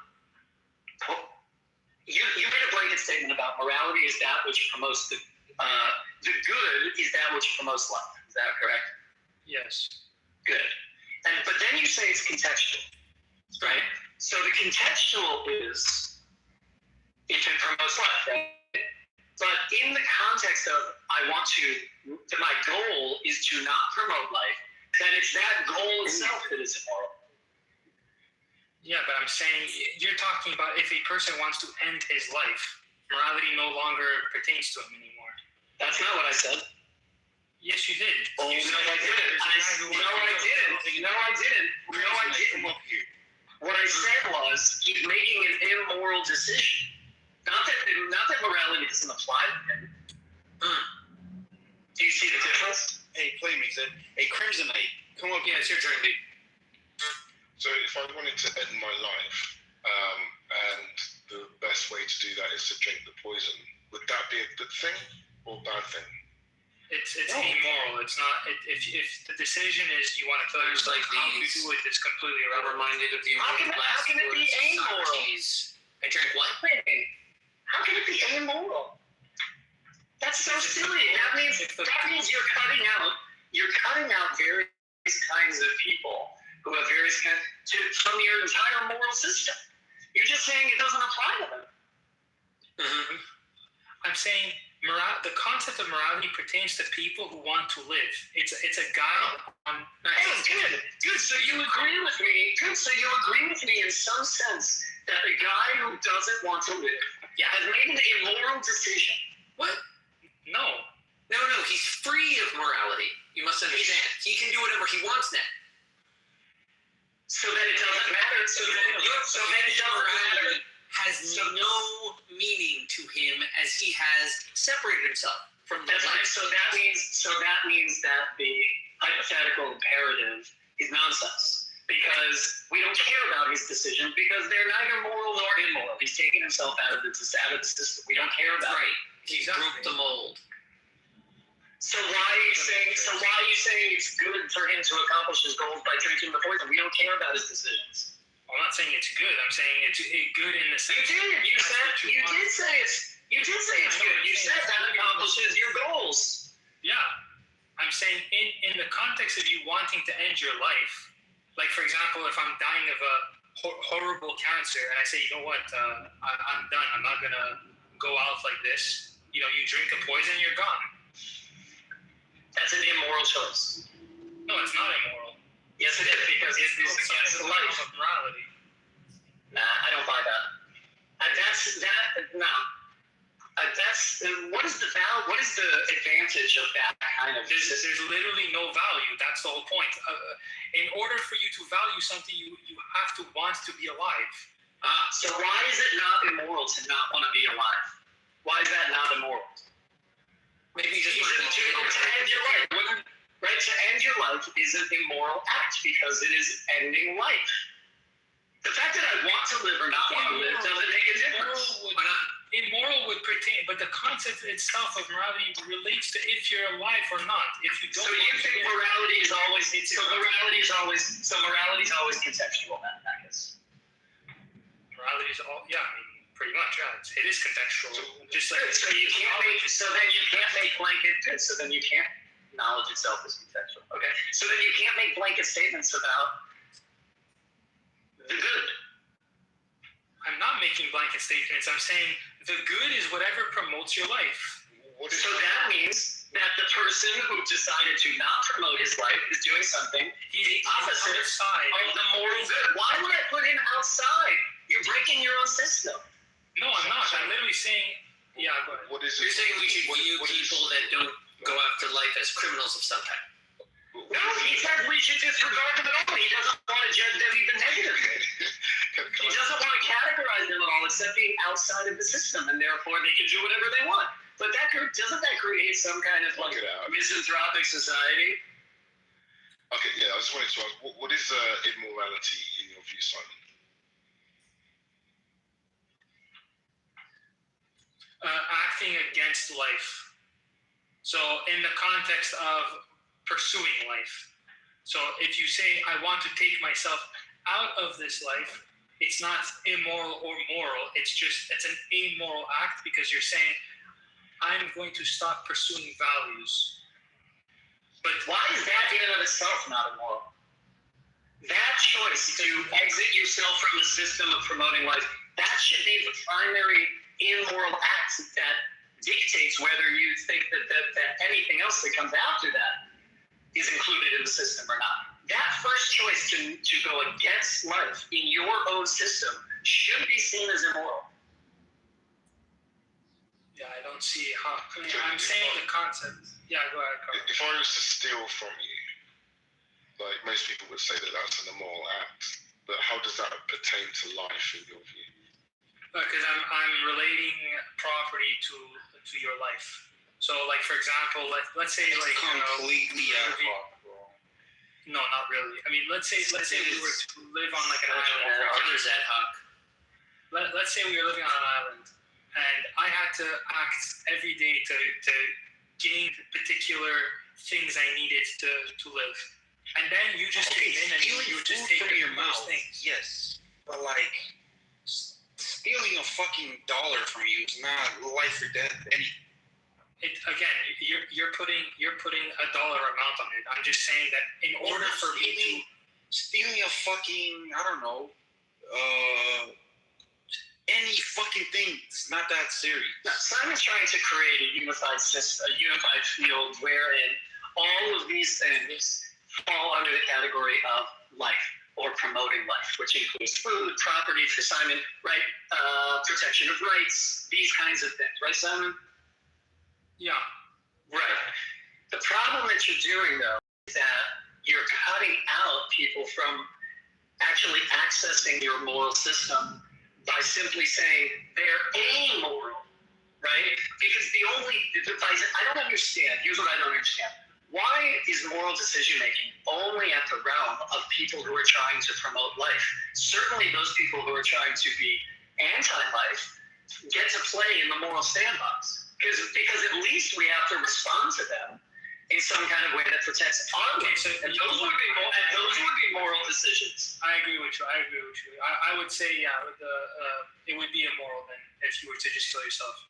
Alhamdulillah. Inshallah. You're not using that word correctly. Inshallah.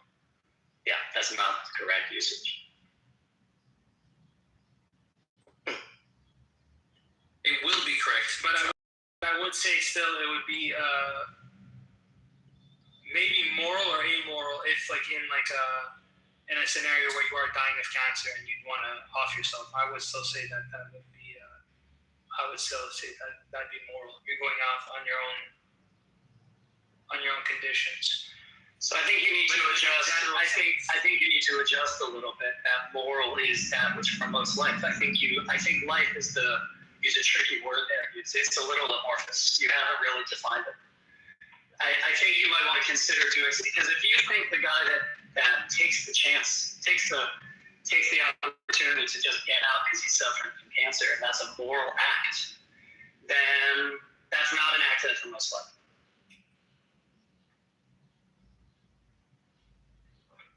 I think you need to think a little bit deeper.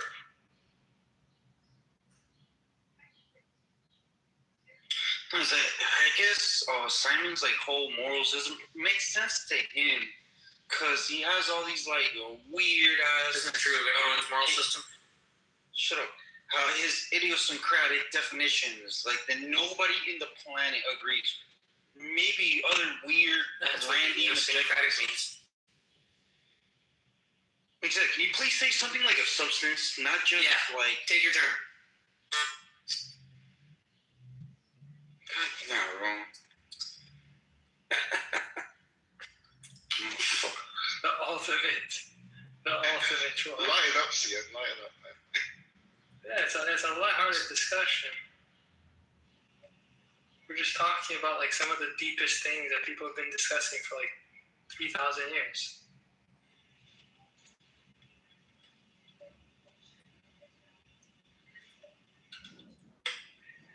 Yeah, I do think your model needs a little bit of work.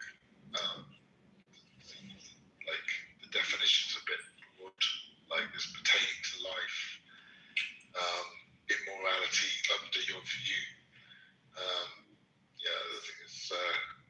I don't think it captures everything what people care about when it talks about morality. I've only answered you a few questions there. Yeah, I don't even think it captures what Simon thinks about is actually contained within morality, the full spectrum of what moral behavior looks like. It's very limited, actually. I mean, CM, if you want me to take your bishop, I'll take your bishop. I gotta go and finish these potatoes. I'll do it. Take the bishop. Take the bishop. Do it. I took it. I don't know what. You just leave it to me for free. It's fine. I'll take it. So this fucking bastard. Is Simon tending to his potatoes a moral act? Ron, before Simon leaves, Simon, I thought you were this carnivore, you didn't eat potatoes, bro. No vegetables, no. Weren't you? Just because he's a carnivore, he can't take the life of tubers. No, I'm saying, like, this guy saying he doesn't even eat vegetables and shit. That is a type of I don't know if you want to call it a vegetable. Kind of call it I'm something. saying vegetables, potatoes. He's saying, like, he only eats meat. I would not call a potato a fruit. I feel like that would be wrong. Potato's not a fruit. Yeah, that's why I wouldn't call it a fruit. I think it does have seeds in it, though, right? Exactly. Yeah, fruits have to have seeds. Yeah. No, but I'm saying potatoes have seeds. Potatoes? Yeah, aren't those Not the eyes, potatoes, right? If you, like, throw Yeah. a potato in the ground, it'll start to grow because of the There's seeds. the little seeds when you cut them in half. So you might want to call it a fruit. of them. That feels wrong. That feels criminal. It does. It does. I don't like You're right. that. Yeah. I'm just saying, like, you can't necessarily stop someone when they call a potato fruit. It's a crime against fruits. Or is it a crime against the potatoes? Like, who's the injured party here? I don't know. Or is it us? It's us. You know what's a serious fruit? Mango. Mango does not fuck around about being fruit. Mango is a serious fruit and it takes its job seriously. I really respect mango. That's fair. It's those weird non-conformist fruit / vegetables / berries, whatever the hell they want to call themselves. Exactly. Those are the weird ones. Yeah. Like tomato. Tomato should exactly. be a fruit. By Or like all cucumber. standards, it really should just be a very simple, obvious fruit, not a fruit. Right. Yeah, so Simon, I don't know if you're listening, but yeah, I think your view, like I said now, you're about to tend to these potatoes. That's gonna enhance your life, but I don't think like peeling potatoes is like a moral act that you're doing, even though it's pertaining to your life. I feel the skinned potato might disagree with you. I feel like the Irish might disagree. That's right. You fucking Brits, you just starve them with the potatoes. Oh, there's no morality in taking all the potatoes to the motherland. But we have like moral intuition, that like spider senses, and these spider senses aren't tingling when you come up with these scenarios that are supposed to be moral under review. Everyone, this is my girlfriend, fiance, Ruby. Say hi. Hi, everyone. Great to meet you all. Hey. Hello. God damn, it makes sense. Hey, Revy, you seem more black today. Yeah, it was a long weekend out. Yeah, we went on our honeymoon, so we're hot. Yeah. We both got really Tan. tan. Well, the color is excellent. Good job there. Thanks. Yeah, no, I think it suits my complexion, or my hair. Yeah. I mean, it is your complexion now, right?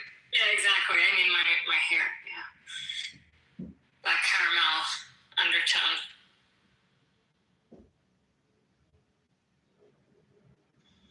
Is that Tina Turner?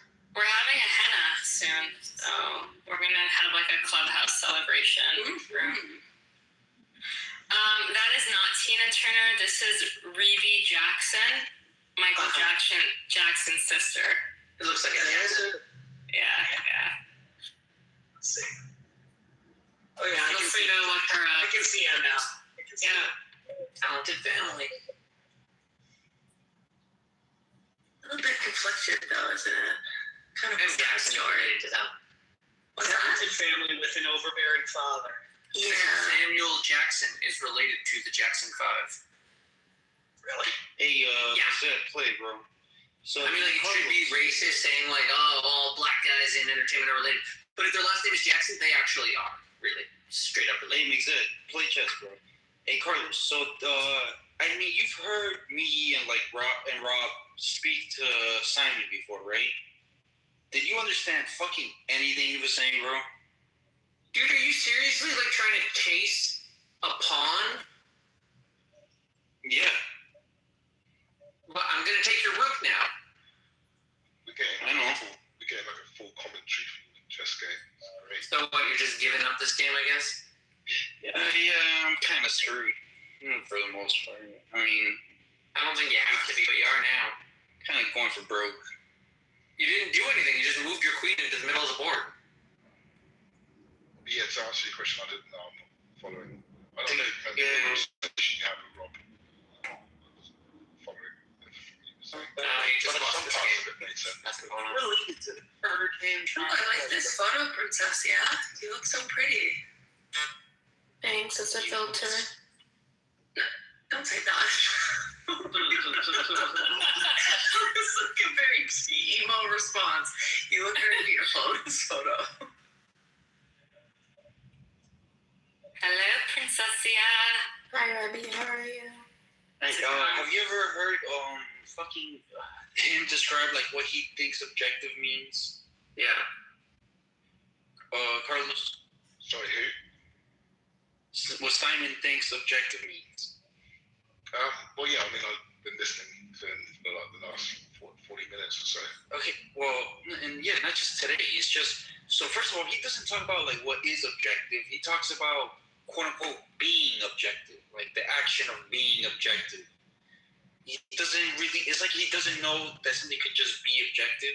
Like what is? He always talks about. Well, no, it's like it's.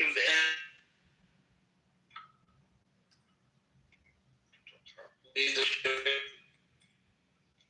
Wi-Fi out. Maybe drop the chess game. It's taking up too much Wi-Fi.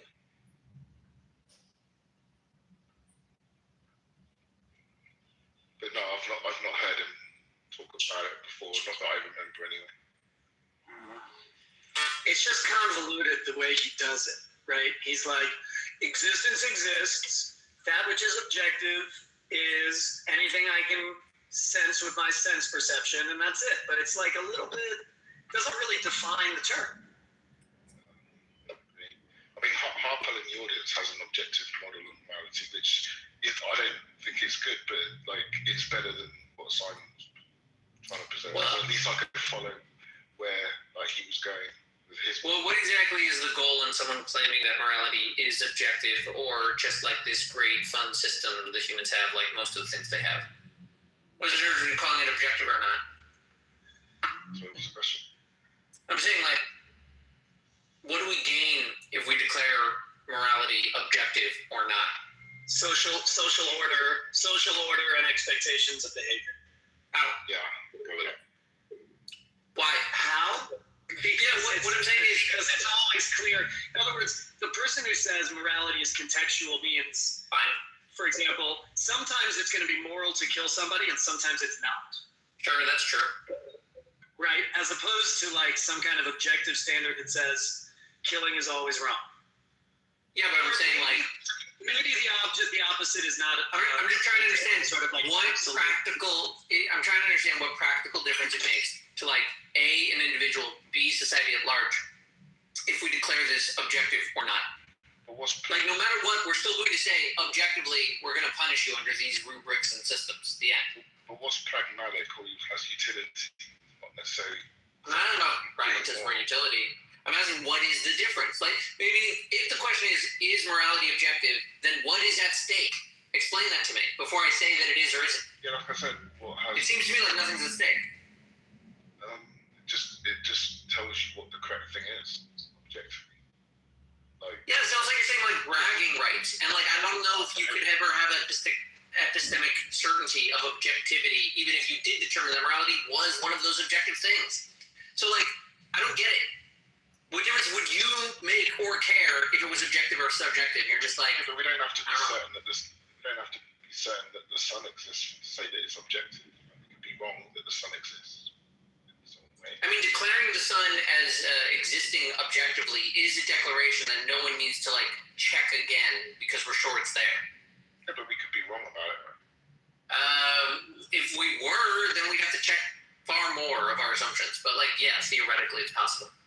Yeah, that's what I'm saying. You don't need to have like 100% certainty for something to be objective. No, how about this? Certainty and knowledge, like gender, is a spectrum. Yeah. Yep. I actually really like using gender there because people do want to focus on the two primary representations of the epistemic certainty. Knowledge. Hey, I'm almost done with the game. Untrue. Zed, come on, bro. You're about to win. Just play. Get him. Yeah. I don't know, man. Why are you all of a sudden doing this like choke artist thing? You're like, what, tired? No, your question is like I'm going for broke. You're not going for anything. You're just tanking the game. So you're saying if morality is objective, like what turns on that, or like how do we apply that to society? Yeah, like meaning, what exactly are you asking me? If you ask, is it objective? Like you're asking me how humans should have a perspective about the thing called morality. Like, are you? Is there? I don't know what difference it makes. It just means that value is not stance dependent. Well, so that's the thing, right? I think we make a mistake when we say objective is not stance dependent. Objective is actually we select and decide what is objective based on certain facts, based on certain preponderance of facts, but it's not the case that it is stance independent. Unless you want to say that there's some kind of platonic ideal of moral behavior, right, that exists without us. That's one way to do it. Yeah, that'd be kind of weird. That's one way to do it. Yeah, that's one way to do it. I can't imagine that there is a concept of moral behavior outside of the confines of whatever creature is engaged in that moral behavior. There's no like objectively right temple to exist. A temple is proper to exist based upon the creatures that make their temples, whether they be ants or humans. So you're an anti-realist then, when it comes to morality. Anti-realist? But you don't think it could be objective?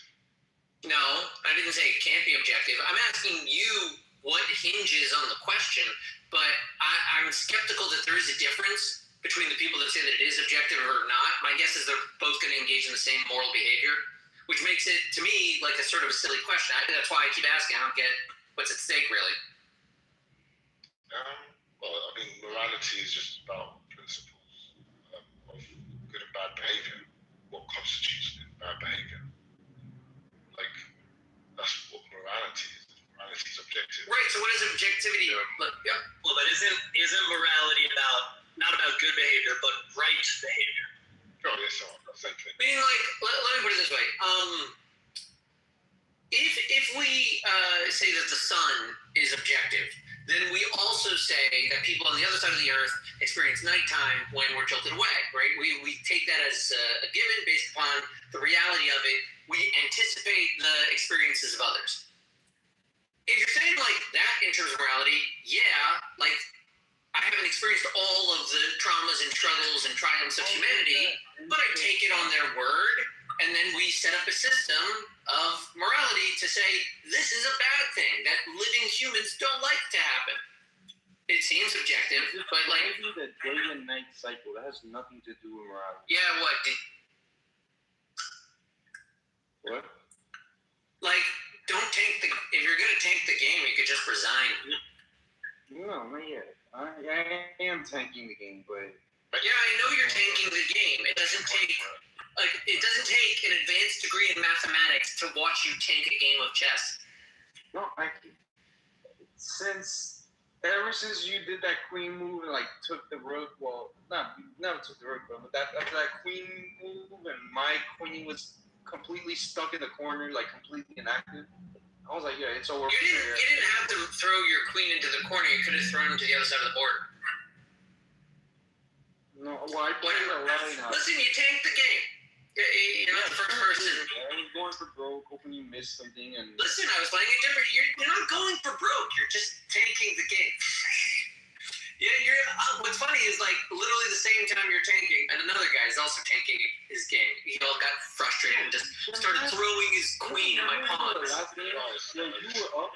I'm just saying, like, if you want to give up the game, give up the game. I give up a few games to you. Caleb, what was you saying before about like objectivity? Like we create it or we make it. Yeah, there is no such thing. There's no such thing that stands for me. There's no such thing as stance independent. Everything that we think exists is articulated by a stance, by a person. There's no such thing in the human mind as something that we could conceive of existing without our mind. So therefore, I don't think stance independent or stance independent is like a good way to say it. I mean, we decide what's objective, and then we just hold it as the standard until we decide that something else is objective. Well, no. Aren't we? Meaning we are saying that the sun has like some kind of an objective existence more than Apollo carrying the chariot of the. Yeah, I think what he's saying is that we come up with the categories of. You just. You're in the matrix, yeah. You're in the matrix. You just said. We still can't hear you, yeah. I don't know if you can hear me.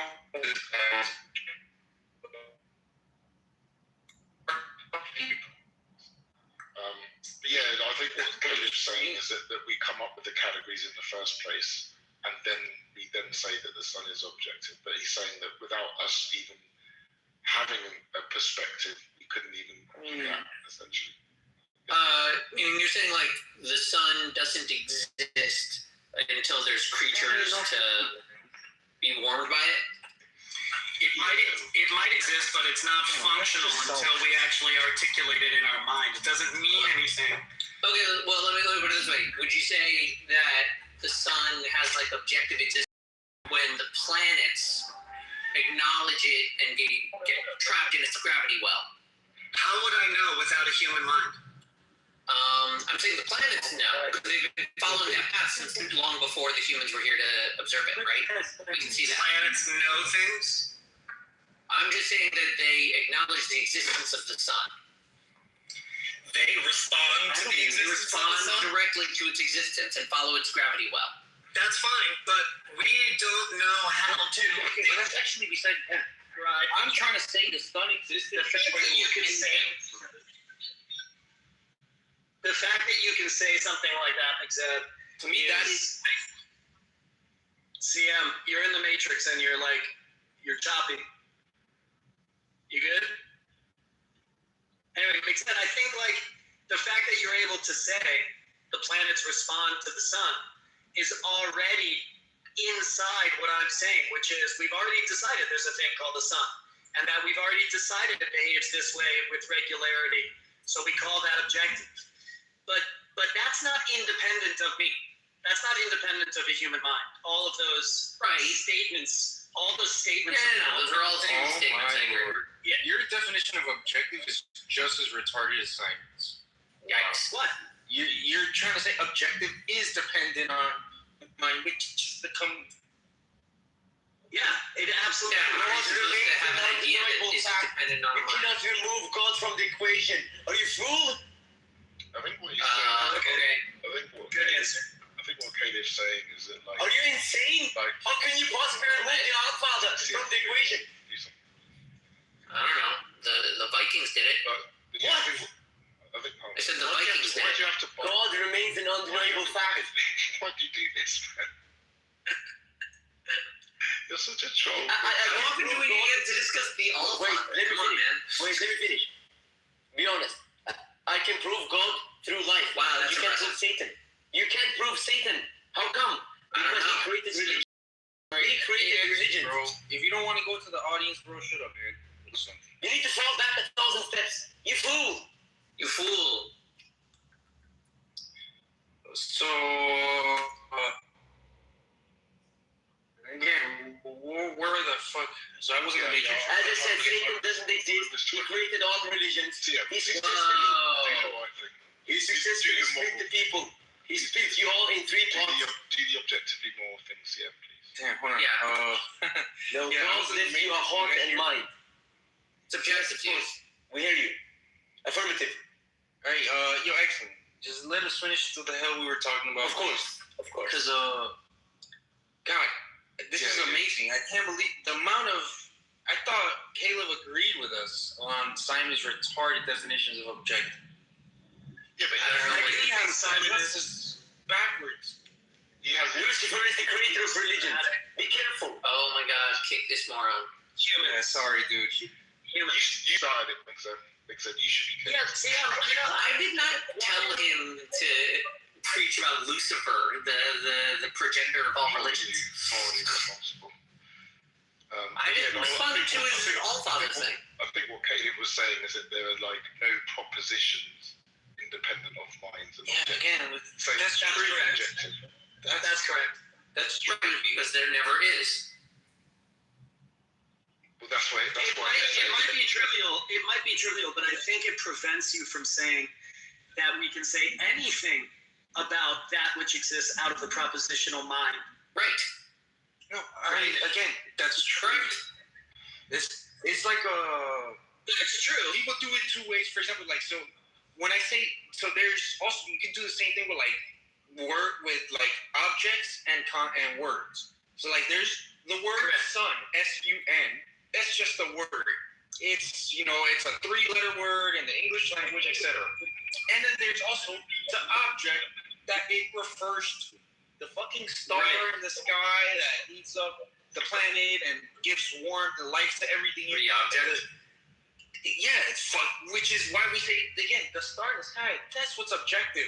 I.e., we're talking about the object. I think it's referring to. You can't talk about it without the word.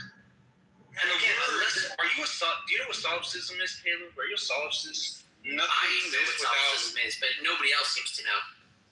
Like, are you? Yeah, I don't know what that is. I don't know what that is. The only thing I can't deny is my own existence.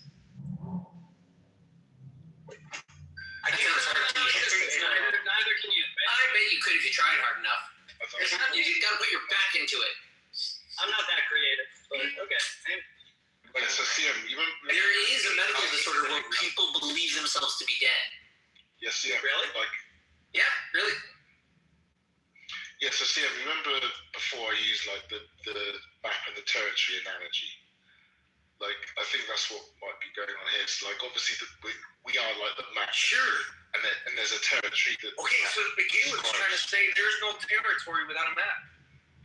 Well, I said you can't describe the territory. There is no description of the territory without a human mind. Right? You cannot discuss the territory without the aid of a map. Hold on. That's right. The point is, the territory exists before the map. That's right, but you can never see the territory with anything but a map. That's right. That's fucking nonsense. The territory doesn't exist to you. You don't have God. That's right. You have a fucking map. I don't listen, God. Sam, it's equally trivial. It's equally trivial that those things exist without me. As trivial as what I'm saying. Okay, that's what is objective. They're both true, right? Well, it's only the map that can be true. It's only the map that can be true. No, but one is not trivial. That the world exists out of your mind. That's not trivial. But it has no implications, and it has no moral or any other kind of implications. Yeah. Until it doesn't really enter into until a human mind observes it. Right. Again, no, dude, hold on. You don't have to talk after every fucking word you say. That's true, I know. But you can also take your time. Caleb, right? Like, you're doing this whole, like, if a tree falls in a forest and nobody's there to hear it, does it make a sound? Like, yeah. What I'm saying is it makes no difference. What I'm saying is the answer to that question. It's just going to be more noise the humans say to each other. Yeah, it doesn't matter what the answer to that question is, whether it actually makes a sound. See, yeah. It doesn't matter the answer to that question in any kind of, like, again, hard to use this word, quote unquote, objective sense. Yes, it does. That you don't know the thing reality. What does it matter? Because again, I'm not gonna say. To me, there is an answer to this question. Does it make a sound? Why does the answer sound? If you define sound, it's not whether it matters. It's just the fact of the matter. Not does it matter to anybody. Like, if you define a sound, would you say? So look, I would not say that there's a sound created by the tree falling with no receptor for the vibrations made in the wind that facilitate a sound when it hits a particular organ. There is no sound. You're a complete subjectivist, solipsist. Like, this is ridiculous levels. No, if you define a sound as fucking waves or whatever hitting your eardrum, tickling your eardrum, sure, you can define that as something. That's not what I'm talking about. To me, if a tree falls in a forest and nobody's there to hear it, it still creates pressure waves, like propagating. That's not the same. Nobody's there. That's fine. That's fine, but that's not. Do you deny objective reality? Whoa, listen, dude. Listen. Do you? No. Listen. You deny objective reality. Slow down. Slow down. Okay, listen. Slow down. And you slow down. Slow down. I'm not going to be pressured by you. Everybody. You're not going to ask questions. Do you accept objective reality? You deny. I'm not going to be pressured like this by you. I'm not going to be pressured by your fucking ridiculous shit either. Do you accept objective reality? You clearly won't be pressured to take your turn in chess. I know. Conversation, Sam. Just relax yourself. No, because again, you're trying to spin. You're trying to play games. Yeah. Stop interrupting me. It's chess. It's a board game. It's not a word game. Stop it. Just shut up, bro. Stop interrupting. I'll explain my positions. Talk to somebody else. I don't want to tell you. You're trying to play board games. Let me try. He's crashing out, but he's crashing out slow and steady. He's landing his. Go ahead, Caleb. I'll try. All I'm saying is that these kinds of things sound, whatever, in that example, right? It's the interaction, right? What we call sound is the interaction between the sense organ and the pressure and the waves that are made. Yes, that's correct. But more than that, it has to be experienced by the conscious mind for us to discuss it. Otherwise we wouldn't call it a sound. We call it pressure in the air. This is a subjectivist, solipsist, like, I'm talking about objective reality. Physics, bro. A fucking pressure wave propagating through air is what I call sound. How do you know what does it sound like without an ear? It doesn't matter what it sounds like. Nobody even has to hear it. Nobody has to hear it. If somebody was there, they would hear something. Nobody has to hear it. What would it sound like to them? It cannot be described as a sound because it's not being experienced by a mind. If you define it, a sound is only something if it's heard by a mind, they're experienced by a mind. Which is, again, completely subjective. Sam, that's the word we use to describe the interaction. Well, then, use a different word. That's a subjective sound, not the pressure wave. No, Sam. You're just denying physics. You're denying objective reality. No, sir. I'm not. We have a difference of opinion, okay? Stop interrupting. Can you steel man my position? I think I could still man in position, but these guys can't help themselves. Go ahead, Sam. Can you steel man my position? You're in the matrix. No one can hear you. It must mean you're not making any sounds. All right, hello? Can you steel man my position? Yeah, you're saying if it doesn't tickle your eardrum, then it's not a sound. Because this is how you're defining it. That's not exactly what I'm saying. If somebody doesn't experience the sound, you're completely All right, what I'm saying, I need you to be quiet and ask me a question. Do you believe in objective reality outside of your mind? Yes or no? I believe that things exist outside my mind. Yeah, okay, that's good. Things exist like a world. Is there an objective world that exists outside of I think there is, but I can only experience it through my mind. Well, sure, that's trivial, but you think there is. Okay, I mean, that's good enough. I don't know, but I think there is. I seem to be having experiences that are from outside. It'd be really weird if you weren't. No, man, okay, let me put this a little simpler. Do you think the world, again, objective reality, existed before you were born? Do you think this universe? Or do you think? I mean, look, I don't know why is that important? No, because I'm trying to establish that there's a world outside of your mind. It actually is talking past the point that I'm making. No, it's the 100% the point that I'm making. That there is a world outside of your mind. That's fine. I wouldn't call it objective. Yes, there is, but I don't call it objective. No, that's what the definition of objective. It doesn't depend on your mind. Yes, it does. I don't think that there are any things. Oh my God! There are no such things. I'm not gonna let you criticize science. You're worse than him. At least he agrees. All I think, CM. Look. Is there a world? You just have to agree. Fuck out of here, bro.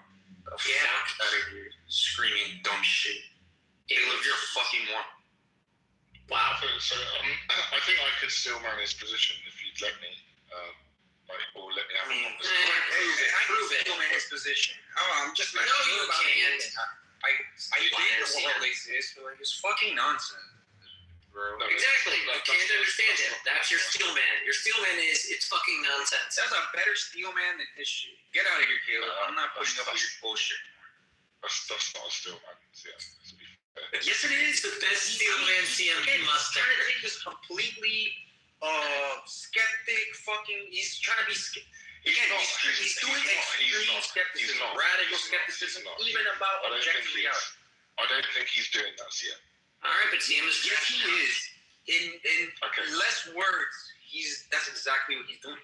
Because again, he's the amount of words you use that most objective. Caleb, I'll let you back up if you answer again 2 questions. Do you think the world existed before you were born, and do you think the world will continue to exist after you die? Yes or no? I think he answered that already. I think he said yes. Yeah. Okay. Then what he's saying is complete nonsense. Like it fucking I just can't be sure about anything. Play the retarded skeptic. He's just sort of getting uncomfortable about that part. No, I think it's a waste of time, man. I mean, you can have your opinions.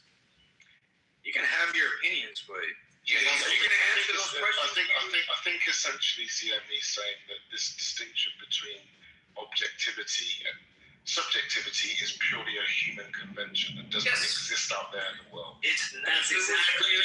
Things we call that. Thank you for understanding, Carlos. Thank you for doing the work. Thank you for doing the work to actually understanding what I'm saying instead of CM, which doesn't understand a disagreement. No, I get the disagreement. You just again don't know what objective means. Okay, what do you mean? The difference is no definition. It's the CM. In a room with me, I'm never gonna let you criticize science. You're even worse. That's right. Right. CM. I'm simply what Carlos said was correct. It's a trivial point. You're either making a. My turn. No, your turn. Yo, you're holding the talking stick. You gotta wait. That shit one more time. Again, my turn. It's a complete waste of time what you're doing, and I don't really want to talk about this because, again, it's either a completely trivial point or it's a completely trivial point, waste of time, or just this radical skepticism. Sounds like you're tapping out. Sounds like you're tapping out. Yeah. Well, it's been spurring out for a while now. You're denying objective reality. No, I'm just not using the word objective in the way that you are. I know that. I'm well aware of that. So the way that Carlos said it was correct according to my view. The words objective and your subjective. Your view is wrong. No, because it's the opposite. Making of the definition of objective depend on humans is the antithesis of the definition. The definition of the word objective does depend on humans. Well, oh my God, girl. Now you're just doing some triviality or definitions of all words depend on humans. Exactly. Can you be any more trivial? No shit is invented or made up by humans. That's why any more trivial. It Yes, that's why it is not. It's incoherent to something understandable outside of the human mind.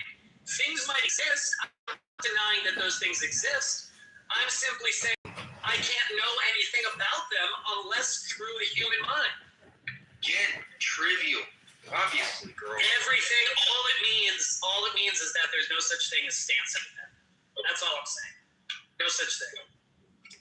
There is Do you understand that? stance Do you independent. understand? What stance am I taking? So whether the Is what you said dependent on your stance? Say what now? It's dependent. Yes. What you said, Yes. Yeah, like Yes. Yes. Yes. Yes. Yes. Because of that, Yes, it which is. is stance dependent, why should we believe you then? Why should we believe it? That's also Because you're also entitled to your own stance, and he might have convinced you. Yeah, but that's why we are fighting. That's how we get important words like objective. Yes, that's why we get words like objective, meaning stance independent. No, meaning don't waste your time trying to develop your own opinion here. We're all just going to agree in the end. Objective. Okay. But that's because we agreed on it. That's because we agreed on it, not because it exists. Right, because we all could disagree, like the moon landing. Right. You could call that subjective if you wanted to. Right. I can't hear you sitting. No. He gets it. No, I can't even believe Carlos. Again, the point you're making is so trivial. You might just saying, do you agree with the point I made? Do you agree with the point I made? It's either complete, it's all semantics, completely trivial, self-defeating, like idea? Do you agree with the idea? Absolutely not. No. You don't agree? Wait, you didn't even let me finish. You didn't even let me finish. You didn't even let me finish. How do you know what I was going to say? You're going to repeat yourself. Do you agree with the idea? point you're making, and I'm saying it's completely trivial, either trivial, self-defeating, or just a complete waste of time. Self-defeating, radical skeptic, waste of time. It's just. When I describe what's out there, right? Which we agree that there's things out there. Is that stance dependent or not? When I describe it. I don't think in the way that we use stance, I don't think it would be stance dependent, because stances are just based on your feelings, based on your okay, so it's sense dependent. It's dependent on my senses, right? Yeah, you can say that. Yeah. Okay, how reliable are our senses to the point where we can say something is objective? Well, it's just a category, isn't it? It's just it's about what the truth maker is, whether it's the senses that make it true. That's right, and through the regularity of our senses and the consistency of what people have observed about the things out there and the particular words that they use, you decide what's objective. We simply say, in virtue of those things, we're going to call this thing objective. We've agreed upon it for reasons, not for right? For reasons. That is not how it.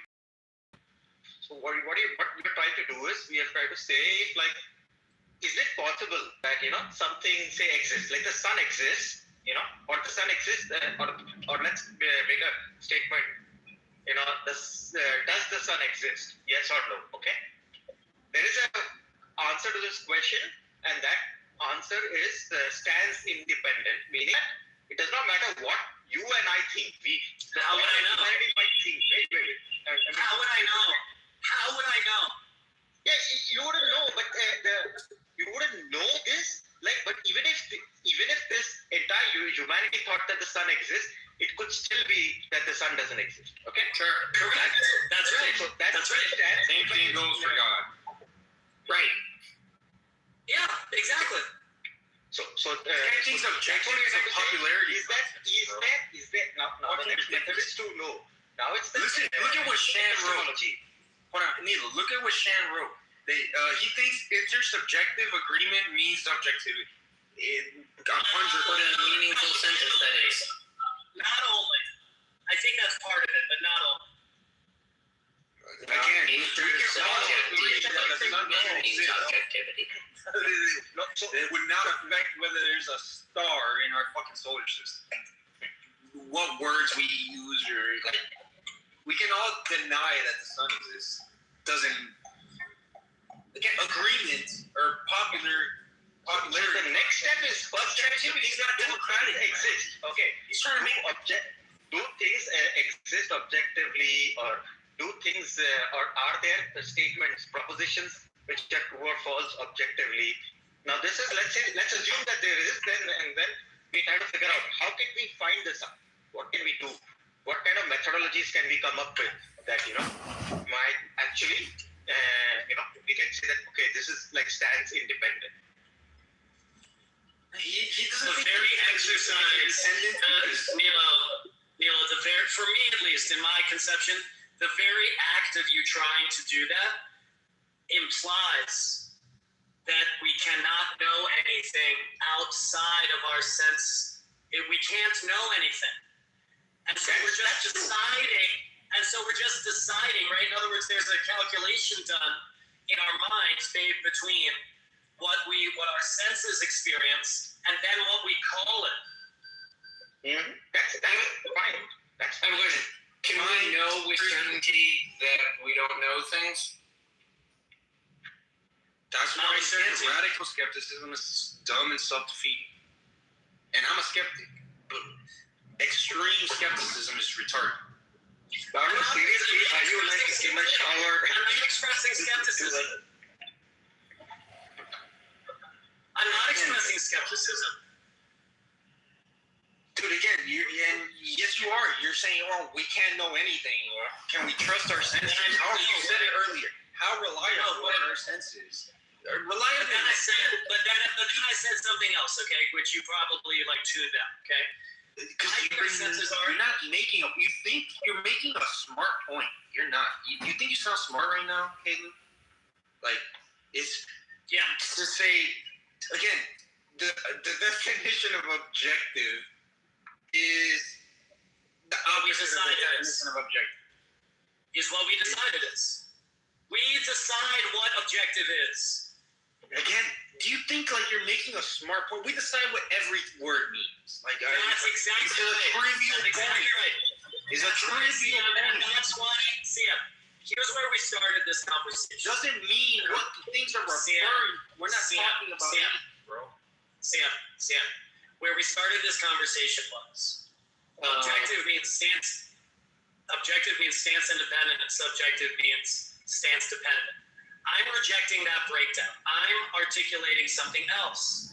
Okay? It's a different way to think about it. You can disagree with it. You're an idealist. Let me finish, please. Let me finish this. You can disagree with it, but I actually think you're But I don't think you're in a place to disagree with it because I think you're not understanding it.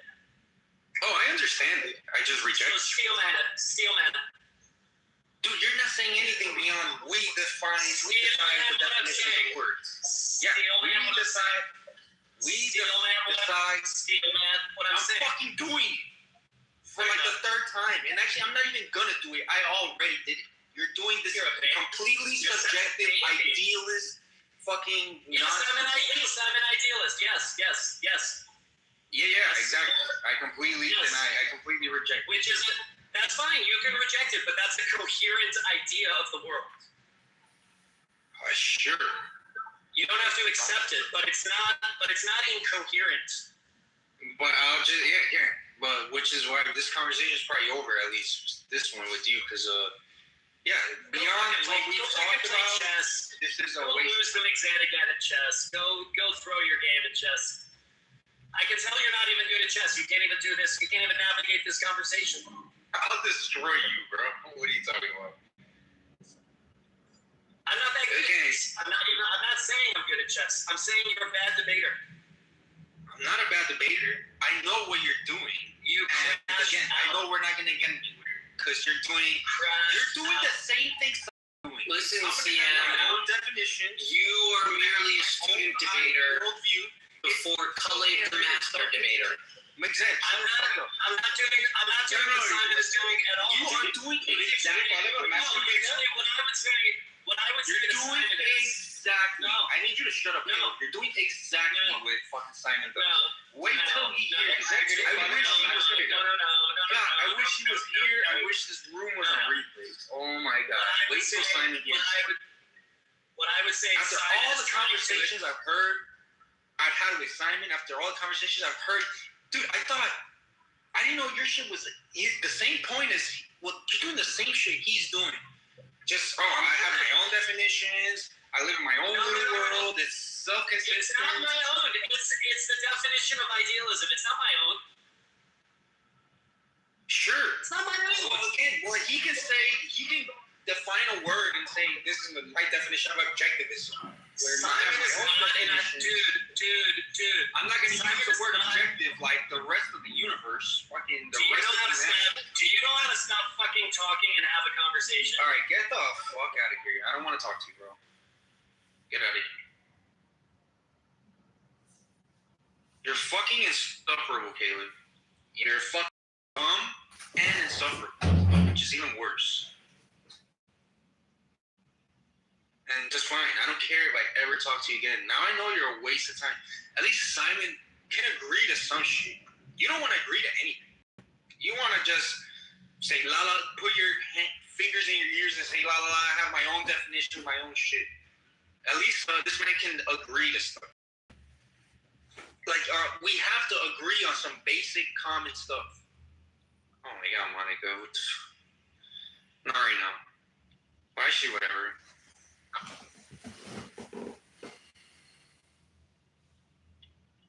See ya.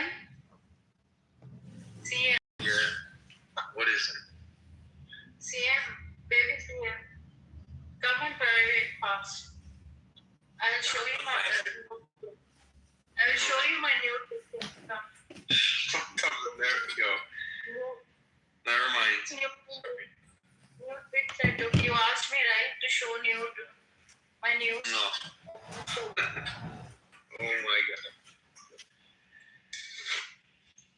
Fast. Wow. Where is Simon, dude? He needs to hear this shit. I can't believe all the amount this guy criticizes Simon. He's worse than Simon. Baby, come fast. Alright. Very horny and very hard.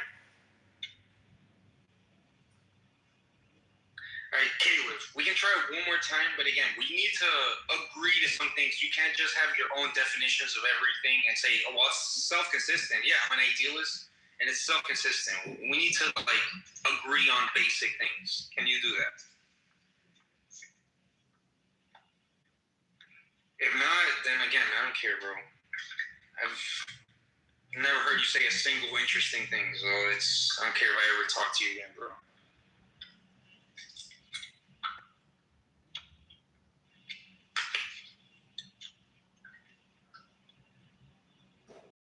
Cajoling? What is cajoling? I don't know what that is. Cajoling is like to encourage someone or manipulate them to agree or change their mind. It's influence. To cajole. Like I say, we need to agree on some basic, hopefully basic facts and definitions, yes, so we can get somewhere. Yeah, we gotta get some objective definitions. I agree. Well, at least, again, they don't have to be objective. Agree on it. Like, who was doing this? I was in this Calvinist room the other day, and he was doing basically the same thing. And I'm like, we just need to agree. Like, for example, we need to agree on the definition of what agree means. Well, if we can't agree on what agree means, we're not going to get anywhere. I mean, but then that feels like an endless conversation. Can you ever agree on the meaning of agreement? Feels like it's circular, right? The very act of agreeing would require some meaning for agreement, which you can't agree to without the meaning of agreement. That ultimately everything, you can agree to the meaning of agreement. Ultimately, entire English language is circular. Every every word in the dictionary, the definition of it uses other words in the dictionary. Like the whole thing is circular. Absolutely. Well, that wouldn't be circular. That'd be a more complex multi. I mean, well, it's again, yeah, not. It would actually be fun, Sam. It would be really fun. Well, I was saying, Sam, it would be really cool if you actually, charted and plotted the spatial shape of different languages. Like, how many sides does the English language have, right? How many vertices? Yeah, you can make a gigantic. You could. It would be really cool. I would like to see the math of the English language. That would be a fun little. It's graph theory, vertices, etc.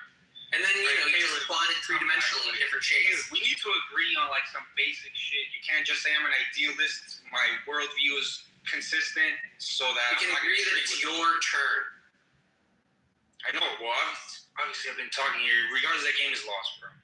Most likely. All right, so then resign and ask again for a rematch. Sam, let's go. Let's make 15 plus 10. Hold on, Okay, so Caleb, can we again agree on some common starting points, bro?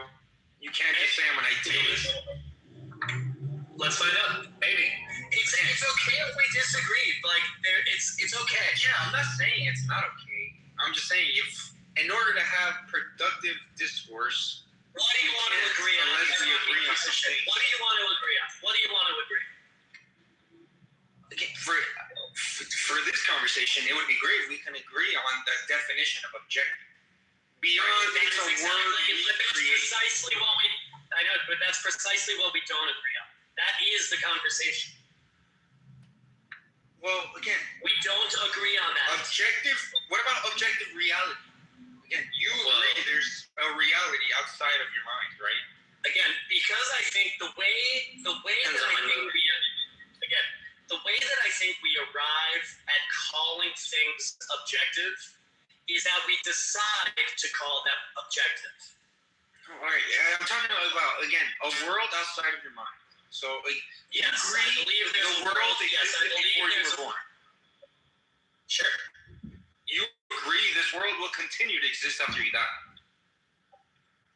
Sure. Okay, so then we have established there exists something outside of your mind.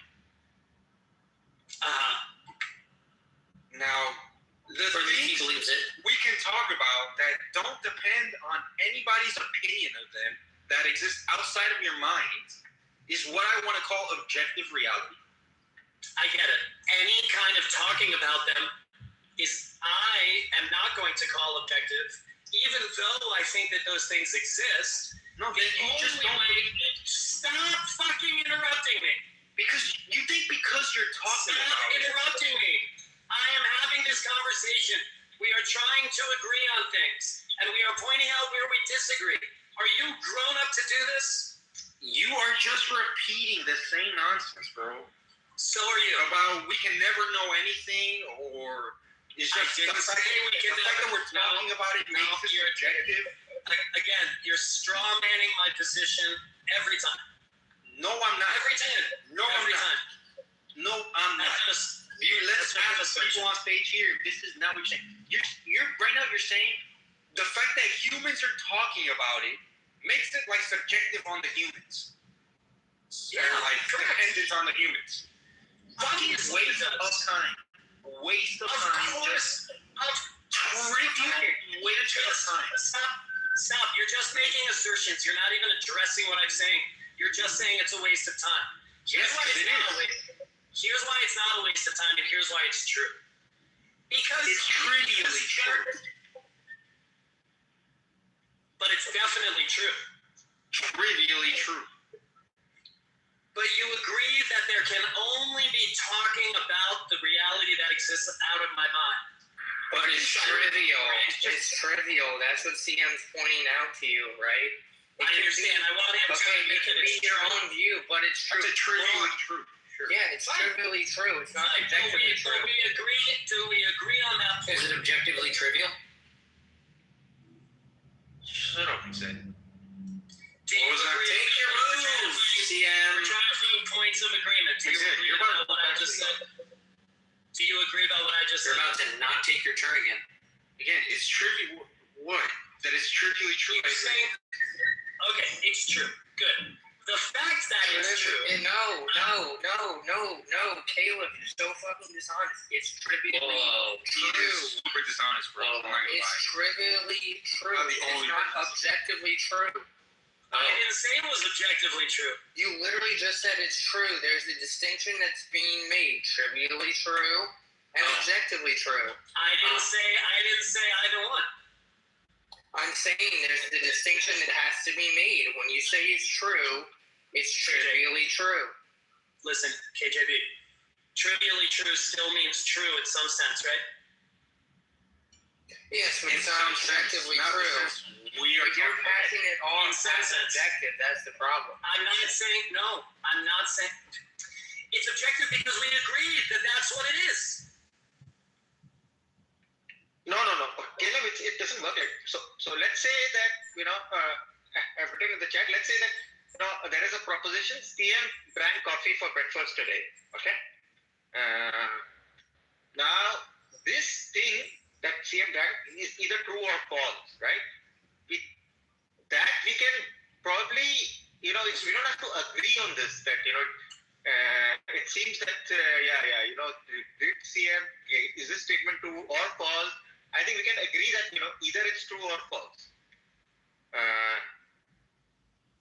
He's not trying to do that. He's not trying to look. Yeah. So I kind of like this. So CM drank coffee this morning. Yeah. Hold on. Look, Nino, leave that. He's trying to say again. It's what I said about the distinction. We're not agreeing The word coffee.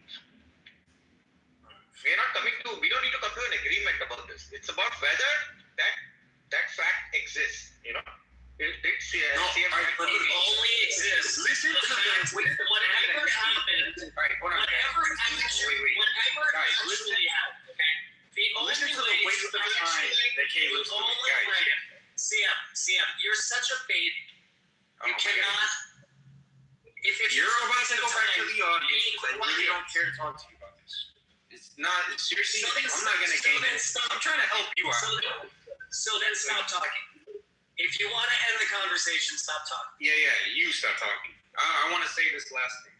He's trying to do I'm going to say one thing after this.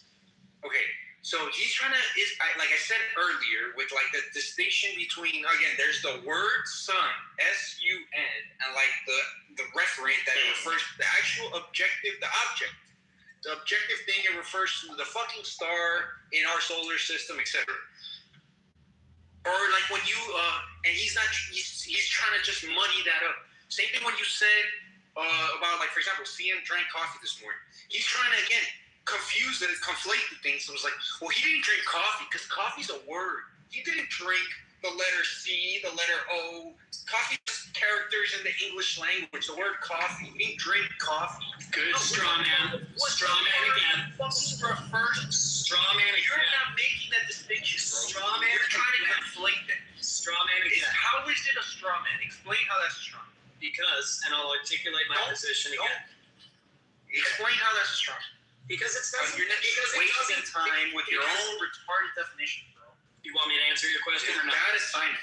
You want me to answer your question? Go ahead. Can I answer your question or not? Yeah. Okay, you can interrupt me? I guess again I will. Go ahead, bro. Are you going to interrupt me? Bro thinks he's Darth Dawkins. This is hilarious. Yeah, this is. No. I'm trying to sound smart. This is the worst part. Like, this is. Forget it. I don't want to. Yeah, you can just. Okay. If you want to end, look, it's your room. If you want to end the conversation, just end it. Yeah, it's over. I told you. I told you to go, and you instead of going, you're asking me, are you going to interrupt?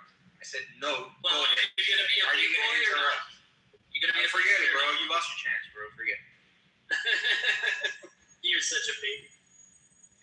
Yeah, you're a waste of time, bro. Just because I'm smarter than you doesn't mean you have to be so upset about it. In no universe are you people smarter than anybody on the stage right now, bro. This is. You sound a little defensive. This is like a rule of thumb. People who brag about how smart they are usually dipshits. Especially again, he thinks he's made a pretty smart point. But he's not drinking coffee. I'm making your point better than you are. You're not drinking coffee. No, Coffee's you're just not. a word in English language. You're not making. No, but that's the point. You're not making my point.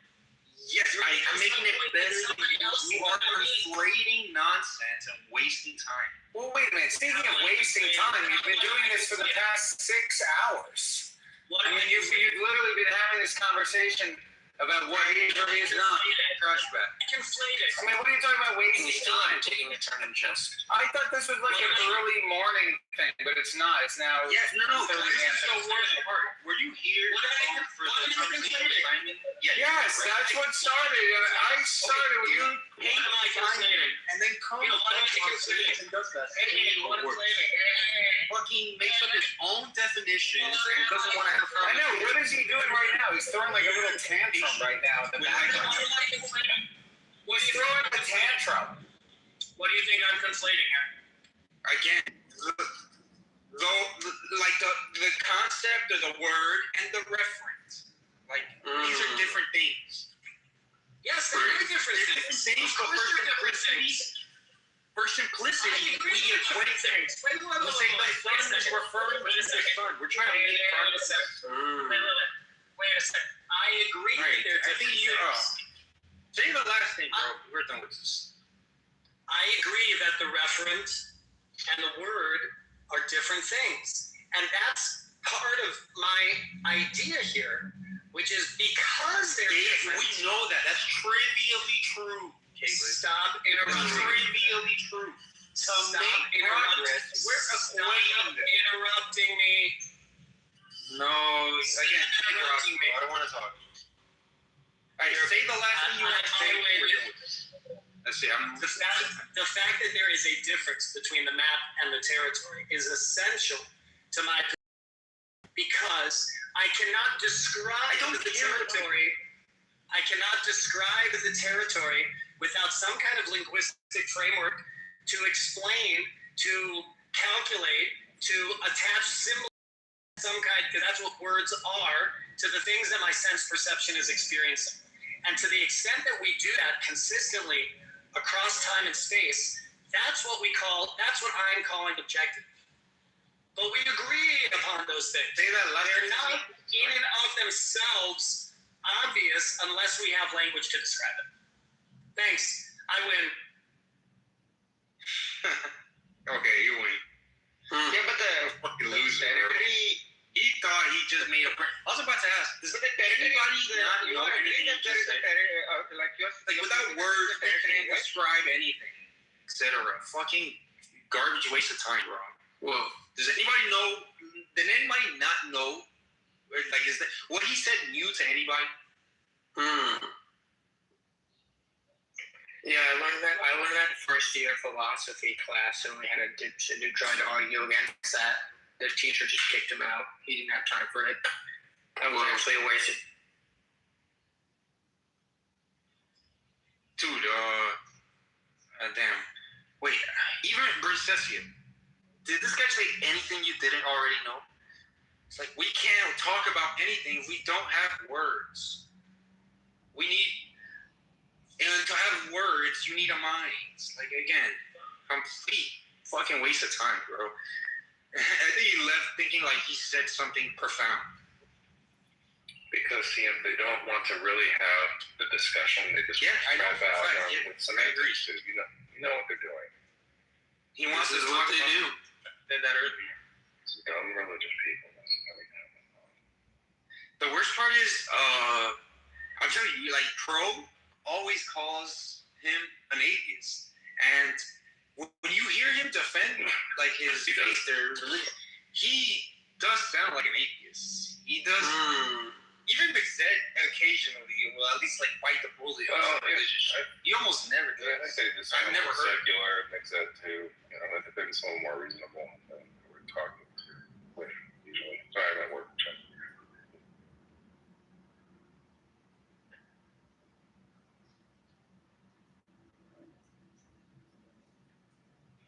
Dude, that was so bad. Calls me a baby. Says, because I'm smarter than you. I win and leaves. I guess he went to the audience. Oh, wow, dude. That was so funny. All right, well, now we can play chess. I'll go now, and if you're about to win, we could play now. Wait, why aren't you playing this yet? I mean, she's been trying to work with her. You just want to get what just happened. It's because I was doing that.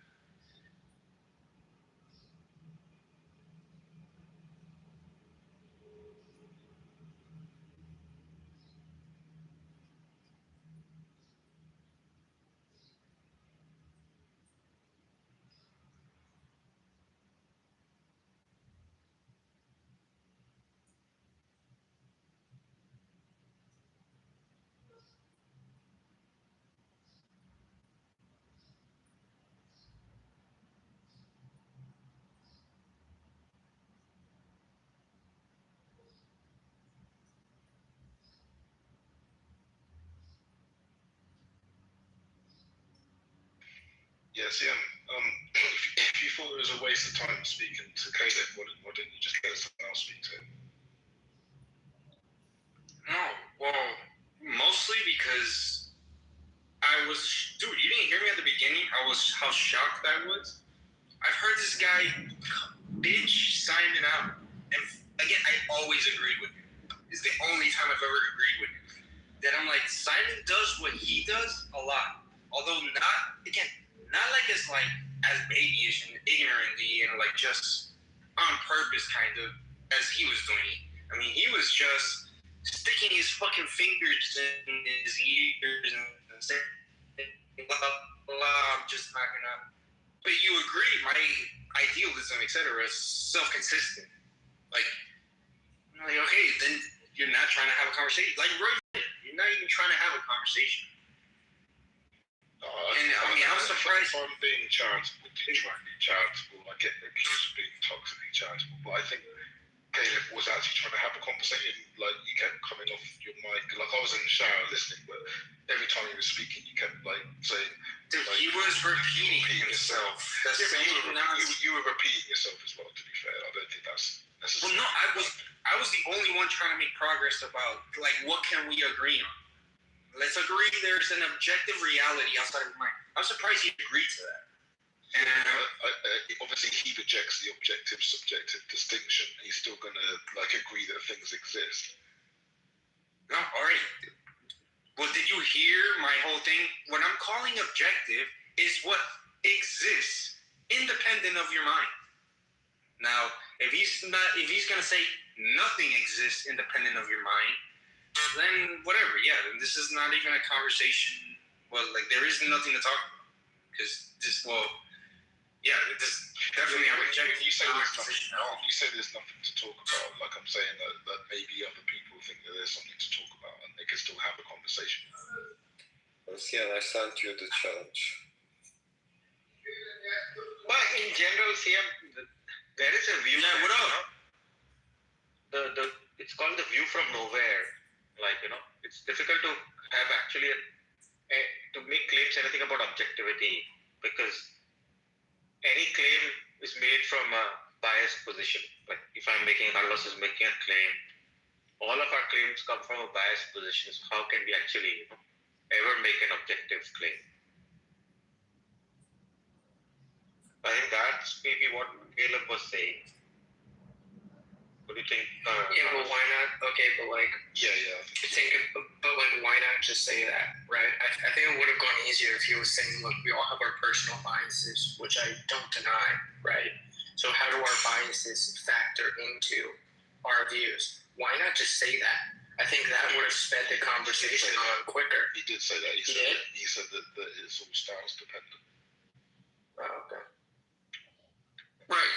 That's why they were just yelling at each other over and over again. But what we had, what I was trying to explain to him is that the definition saying that there are stance-independent facts.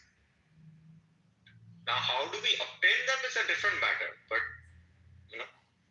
just that there are stance-independent facts. Yeah, maybe DM and Caleb needed to agree on what it meant for something to be a stance. Maybe there could have been some agreement there, or maybe there wouldn't have been. That's maybe where the conversation needed to be had. No, again, he was rejecting basically that anything can be objective because if a mind says something is objective, I'm rejecting your term. Automatically, shut up. It's automatically subjective. So it's just if I say the sun, if I say the sun exists, since it's a mind, my mind is the one, saying it, then it's automatically subjective.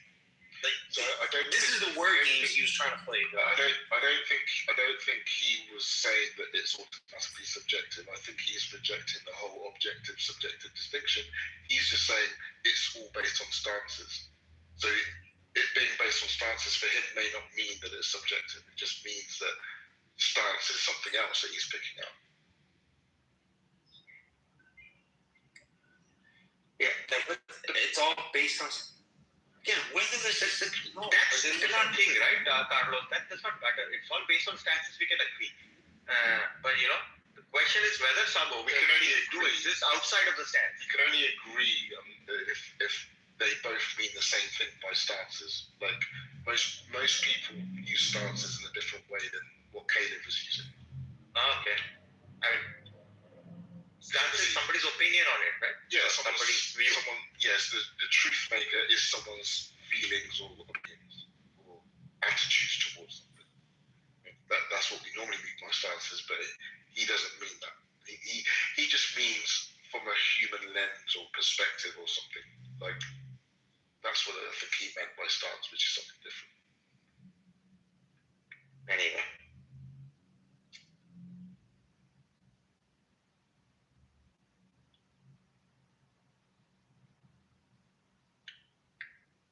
I think the thing is, like, obviously the way that we use objective is like a classification where objective statements, the truth maker is in reality, is not based on like pure feeling, and therefore it's not based on when we say an objective statement, because it corresponds with reality by definition, it being objective. It's true independent of anyone's opinion. That's how we're sort of using it. So that those statements become true in a way that isn't.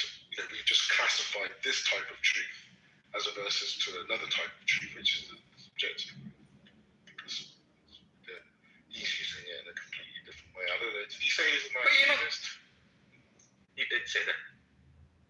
But Kant has done already a lot of work, at least the work on Noumena phenomena is pretty sophisticated.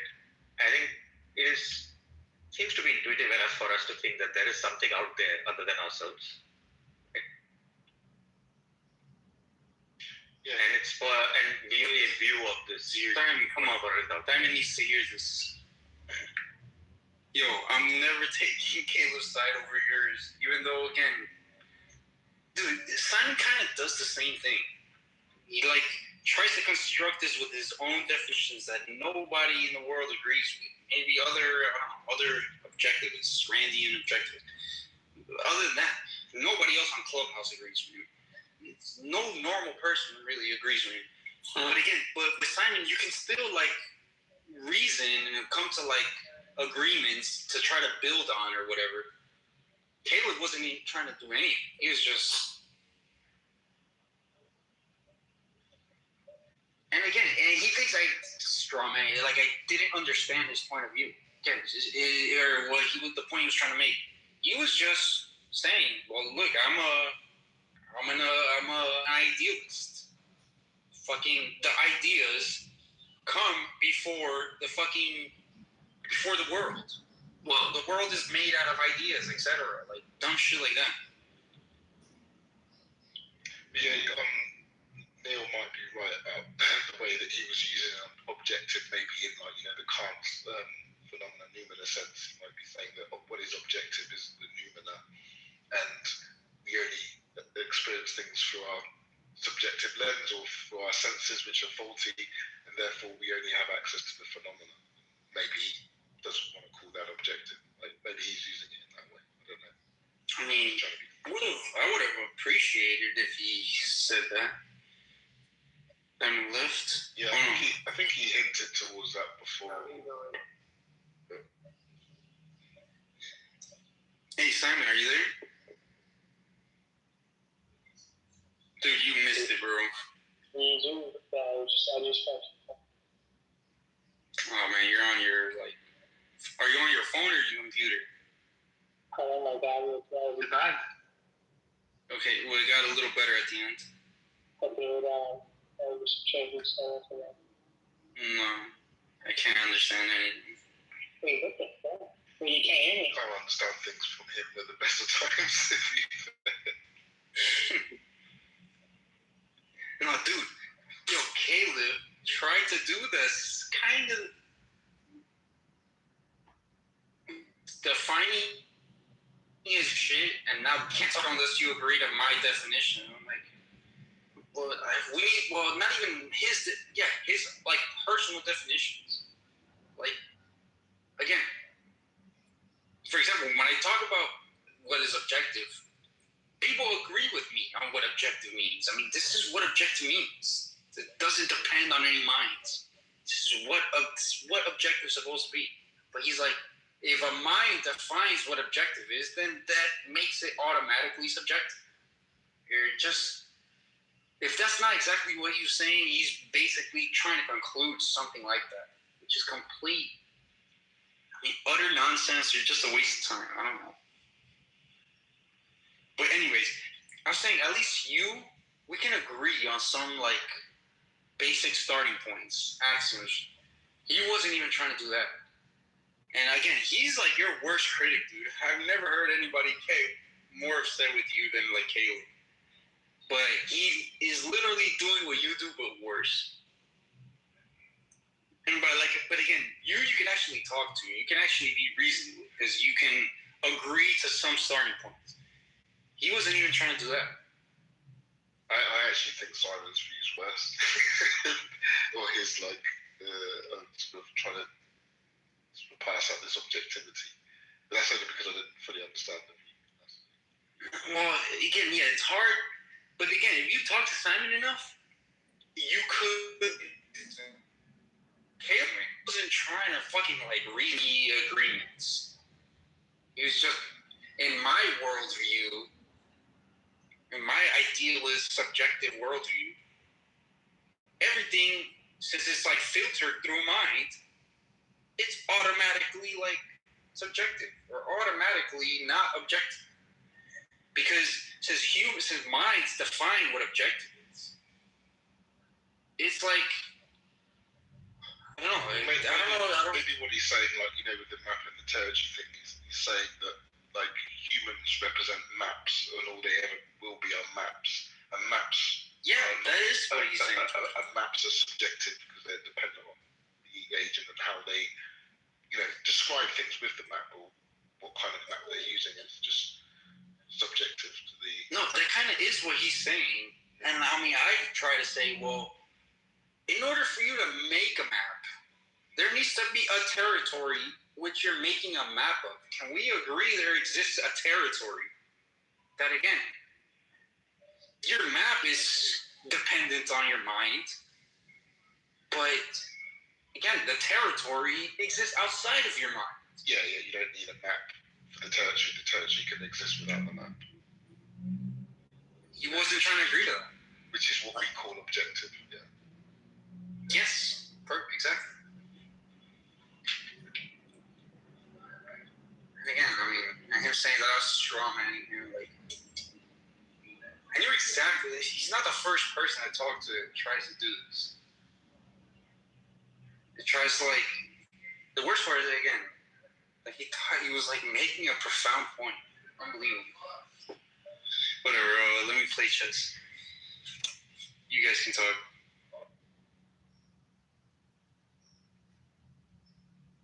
I'll go out in a minute anyway. Jump off a bit.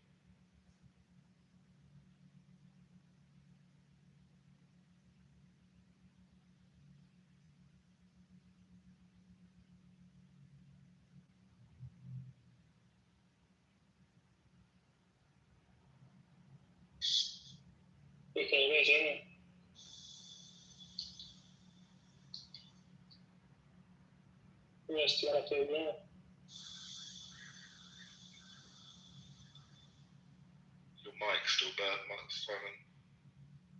It's just like muffled.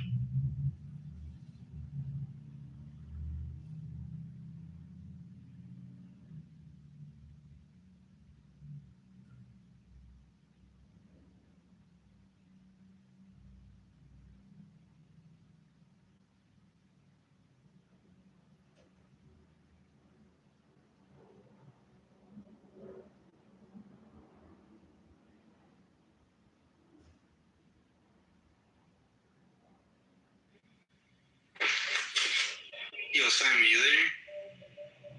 Yo, I think it should be me. Let's just see what happens. Is that Rust? You there, Rust? Yo, yeah.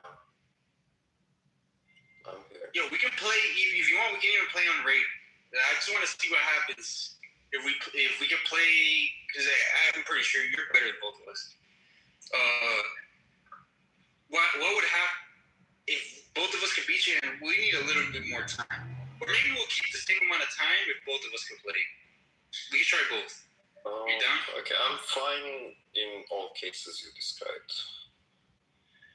Okay, well, Alright, well, let me mod Carlos. Me and Simon are gonna go to like a private room, I guess. I'm leaving in about 5 minutes. Oh, shit. Okay, then, alright, Russ can... Or you can leave, Russ. The whole point is we need to talk to the profiles after. Okay, hold on. Well, so Simon, do you have your chest open, Simon? Like, so I'm gonna invite Russ to a game and click on watch. Can we do it like in 1 minute? I'm playing another game right now. Okay, yeah, sure. Yeah, just let me know. You guys play on chess.com, do you? Yeah, yo, Carlos, you said you played, dude. I haven't played for a long time now. I still got the app, I think, but I haven't played for a long time. But yeah, maybe at some point I'll play it. Yeah, I don't know. Dude, I play Simon, I play McZed, I play Abe, I play Rust. I play a lot of people on here, dude. What's Abe's score? I know he must have a high one, right? Oh, yeah. I mean, he's the highest I've ever met on Clubhouse. It's like 2,200, 23. Oh my god. Seriously? Yeah, but he's been playing chess like religiously for like 10 years or more. You said he's a coach or something? Yeah, he's a chess.com, like, official, like, chess.com certified coach. Yeah. Wow. Alright, CM, I'm ready. Just let's set it up first. Then I'm gonna leave. Okay, yeah. Yeah, I'll catch you guys later. Take it easy. Oh my god, yo, Abe is playing a game right now. Damn, I almost want to tell him to watch our game. Alright, Simon. So look, I just invited Simon, click on my profile and click watch. Alright, I'm leaving. I'll be around after the match. Sure. Okay. Simon, I need to move soon, so I need you to click watch. And I need you to unmute because you need to talk. We got a 15-minute game with 10 seconds, which is good because he's winning most of these games on like running out of time. Yo, you're not there, bro? Yeah, I'm playing the Queen's Gambit. We're white.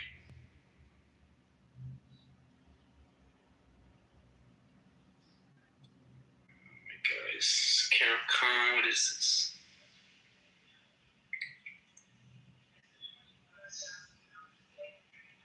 Yo, Simon, bro. I need you. What the fuck?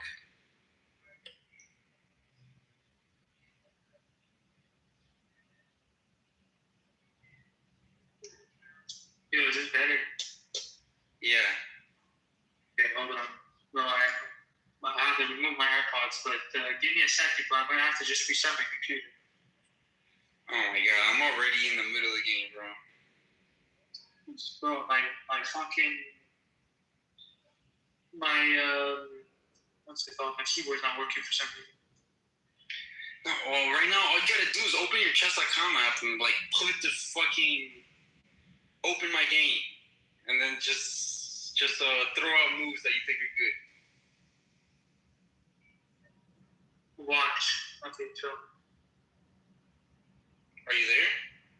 Yeah. Yeah. Can you just play bishop f3? Knight f3. So. Yeah. Okay, there you go. So.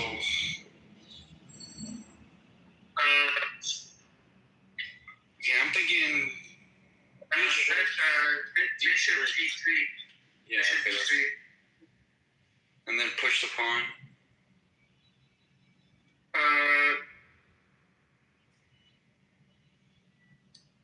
No, I castle. And then, yeah. Castle and then h3.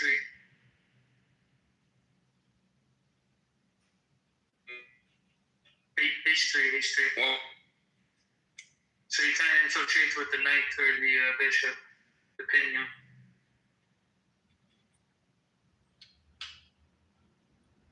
On h3.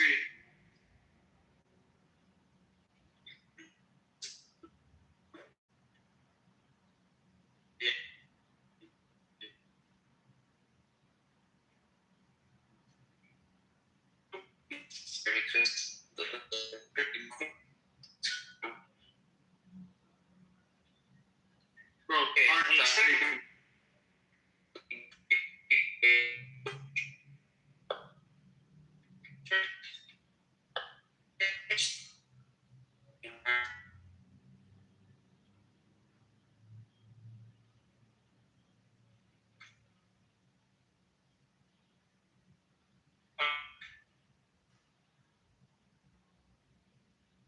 Bro, h3, I don't know if you can hear me. Yo, you can't hear me? Yeah, I can hear you not. Your animation is big time. Yeah, that was. Yo, it's our turn? What the hell? I already pushed pawn h3. It's our turn again? He moved knight b4.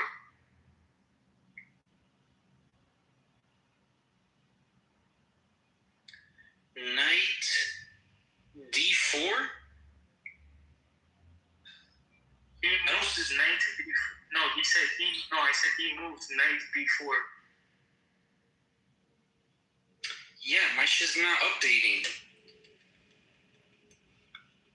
You're probably in the matrix too much, bro. Fucking, yeah, my shit app is frozen.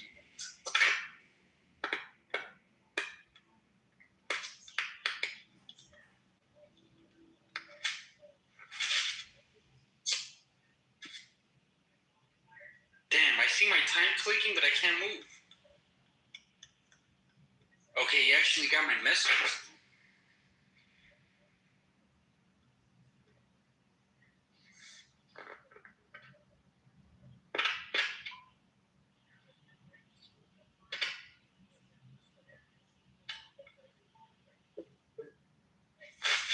Hold on, bro, I had to... Oh, there we go. Okay, I think my thing is back.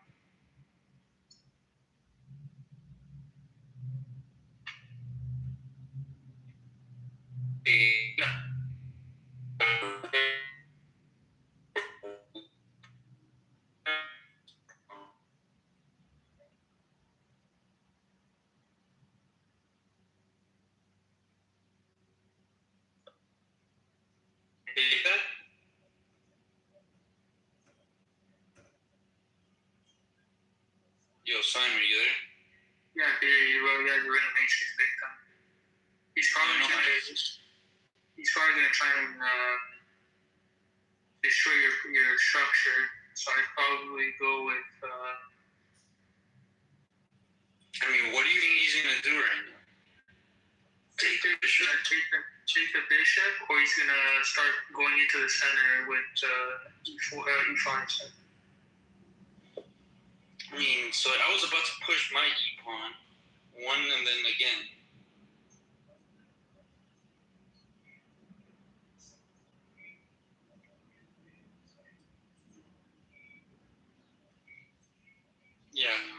push the E pawn next. It also opens up the other bishop. Yo, he hasn't moved, right? No, he hasn't moved. You have to get some counterplay over here. What I'd recommend is probably moving the. Okay, he moved. Oh, that's a weird move. He's gonna go onto the diagonal.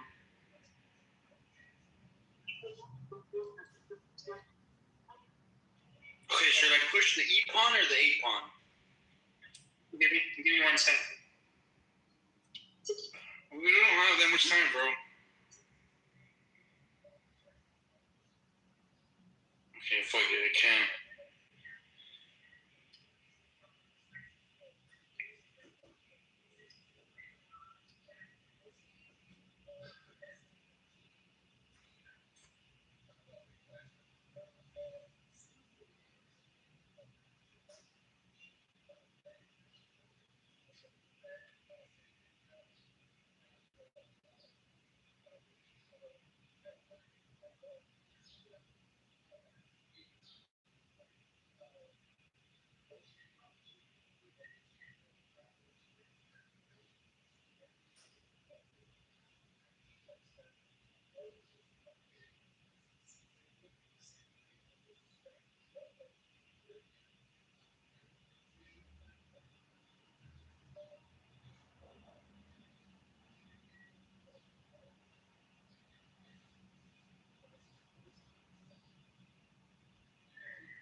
Bro, you gave him a free bishop.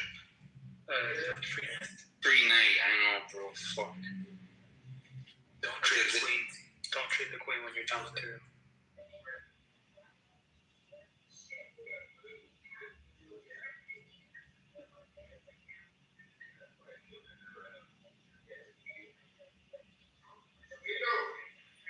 Yo.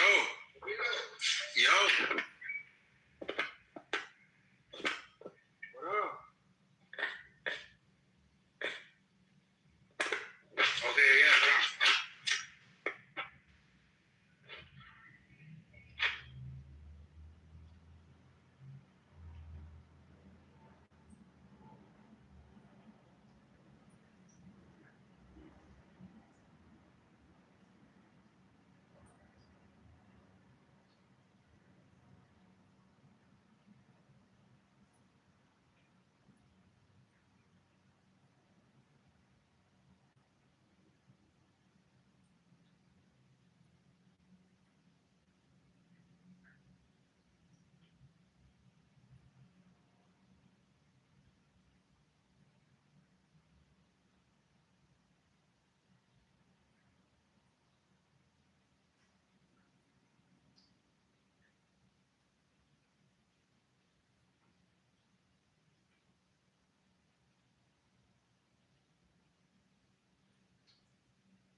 Simon, you there?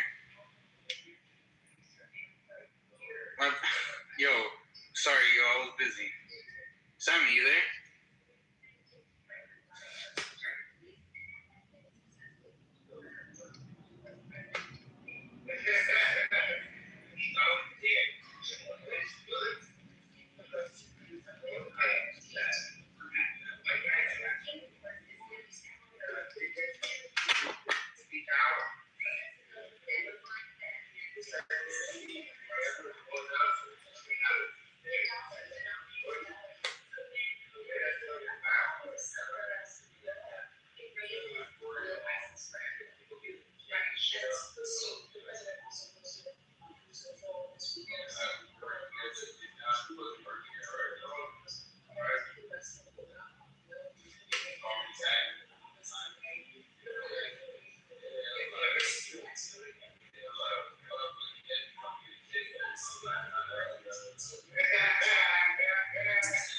I'm back. Yeah, fucking, my bad, yo. I was busy and I'm running out of time. I'm probably about to resign this shit. I'm not even running out of time. There's also like 10 seconds increments. No, I know. It's that, I guess, I still have 8 minutes. It's not too bad. But Simon's not even there. Wow, Caleb came back, bro. Yo, Simon, bro. Nah, he left. I guess he had to like change his phone or computer. I don't know what the fuck. But now he's here, but he's not here.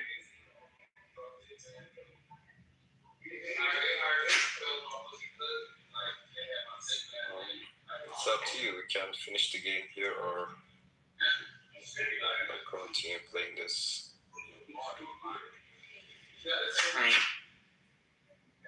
I'll just sacrifice shit.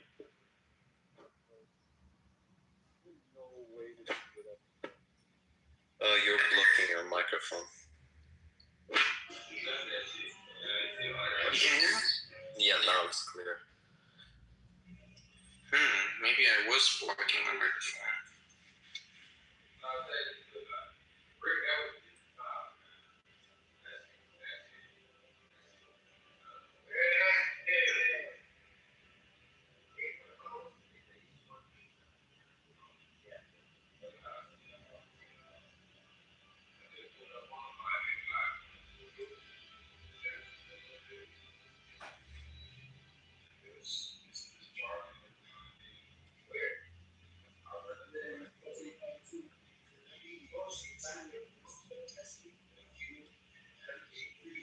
Oops. Oh my fucking god, bro. It's not that bad. You can counterattack the bishop. King, obviously. How? What are you talking about? King d7 would attack my bishop on b7. But you can get trapped. Sorry, not king, rook. Your rook at d2 can go to d7 to attack my bishop. Yeah, like, but yeah, so there's a risk you can get trapped down there as well. So, wait. What do you mean?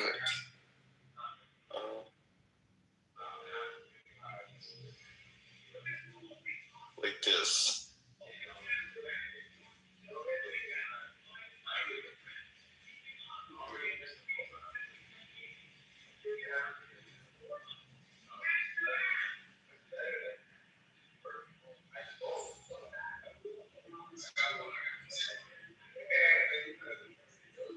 Fuck. Yeah. Oh my god, I don't even know why I didn't go all the way back down. Alright, well, fuck this. Do you want to do a rematch? Hold on, you want a rematch? I mean,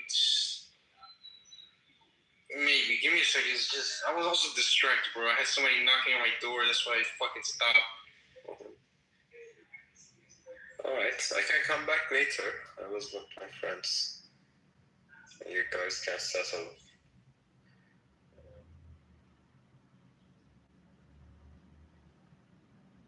Yeah, okay, hold on.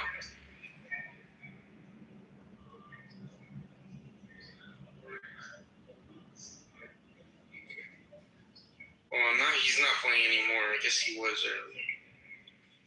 But yeah, if you want.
Oh, my bad, I'm back. I just saw you can't talk right now, bro.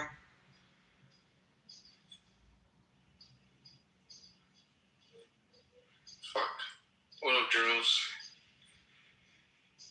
You just missed the ill chess games.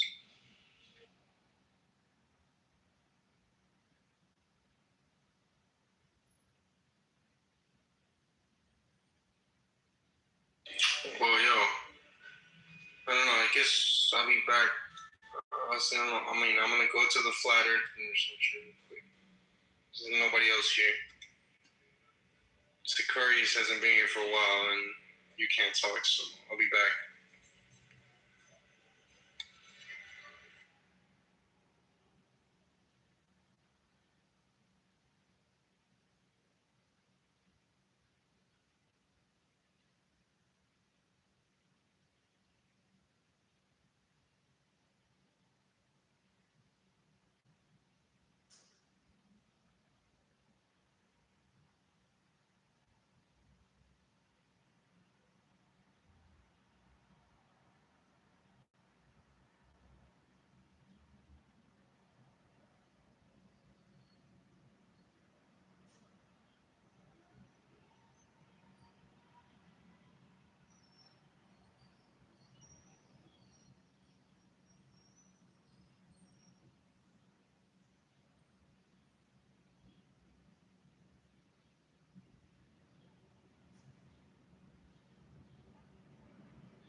focus on right now.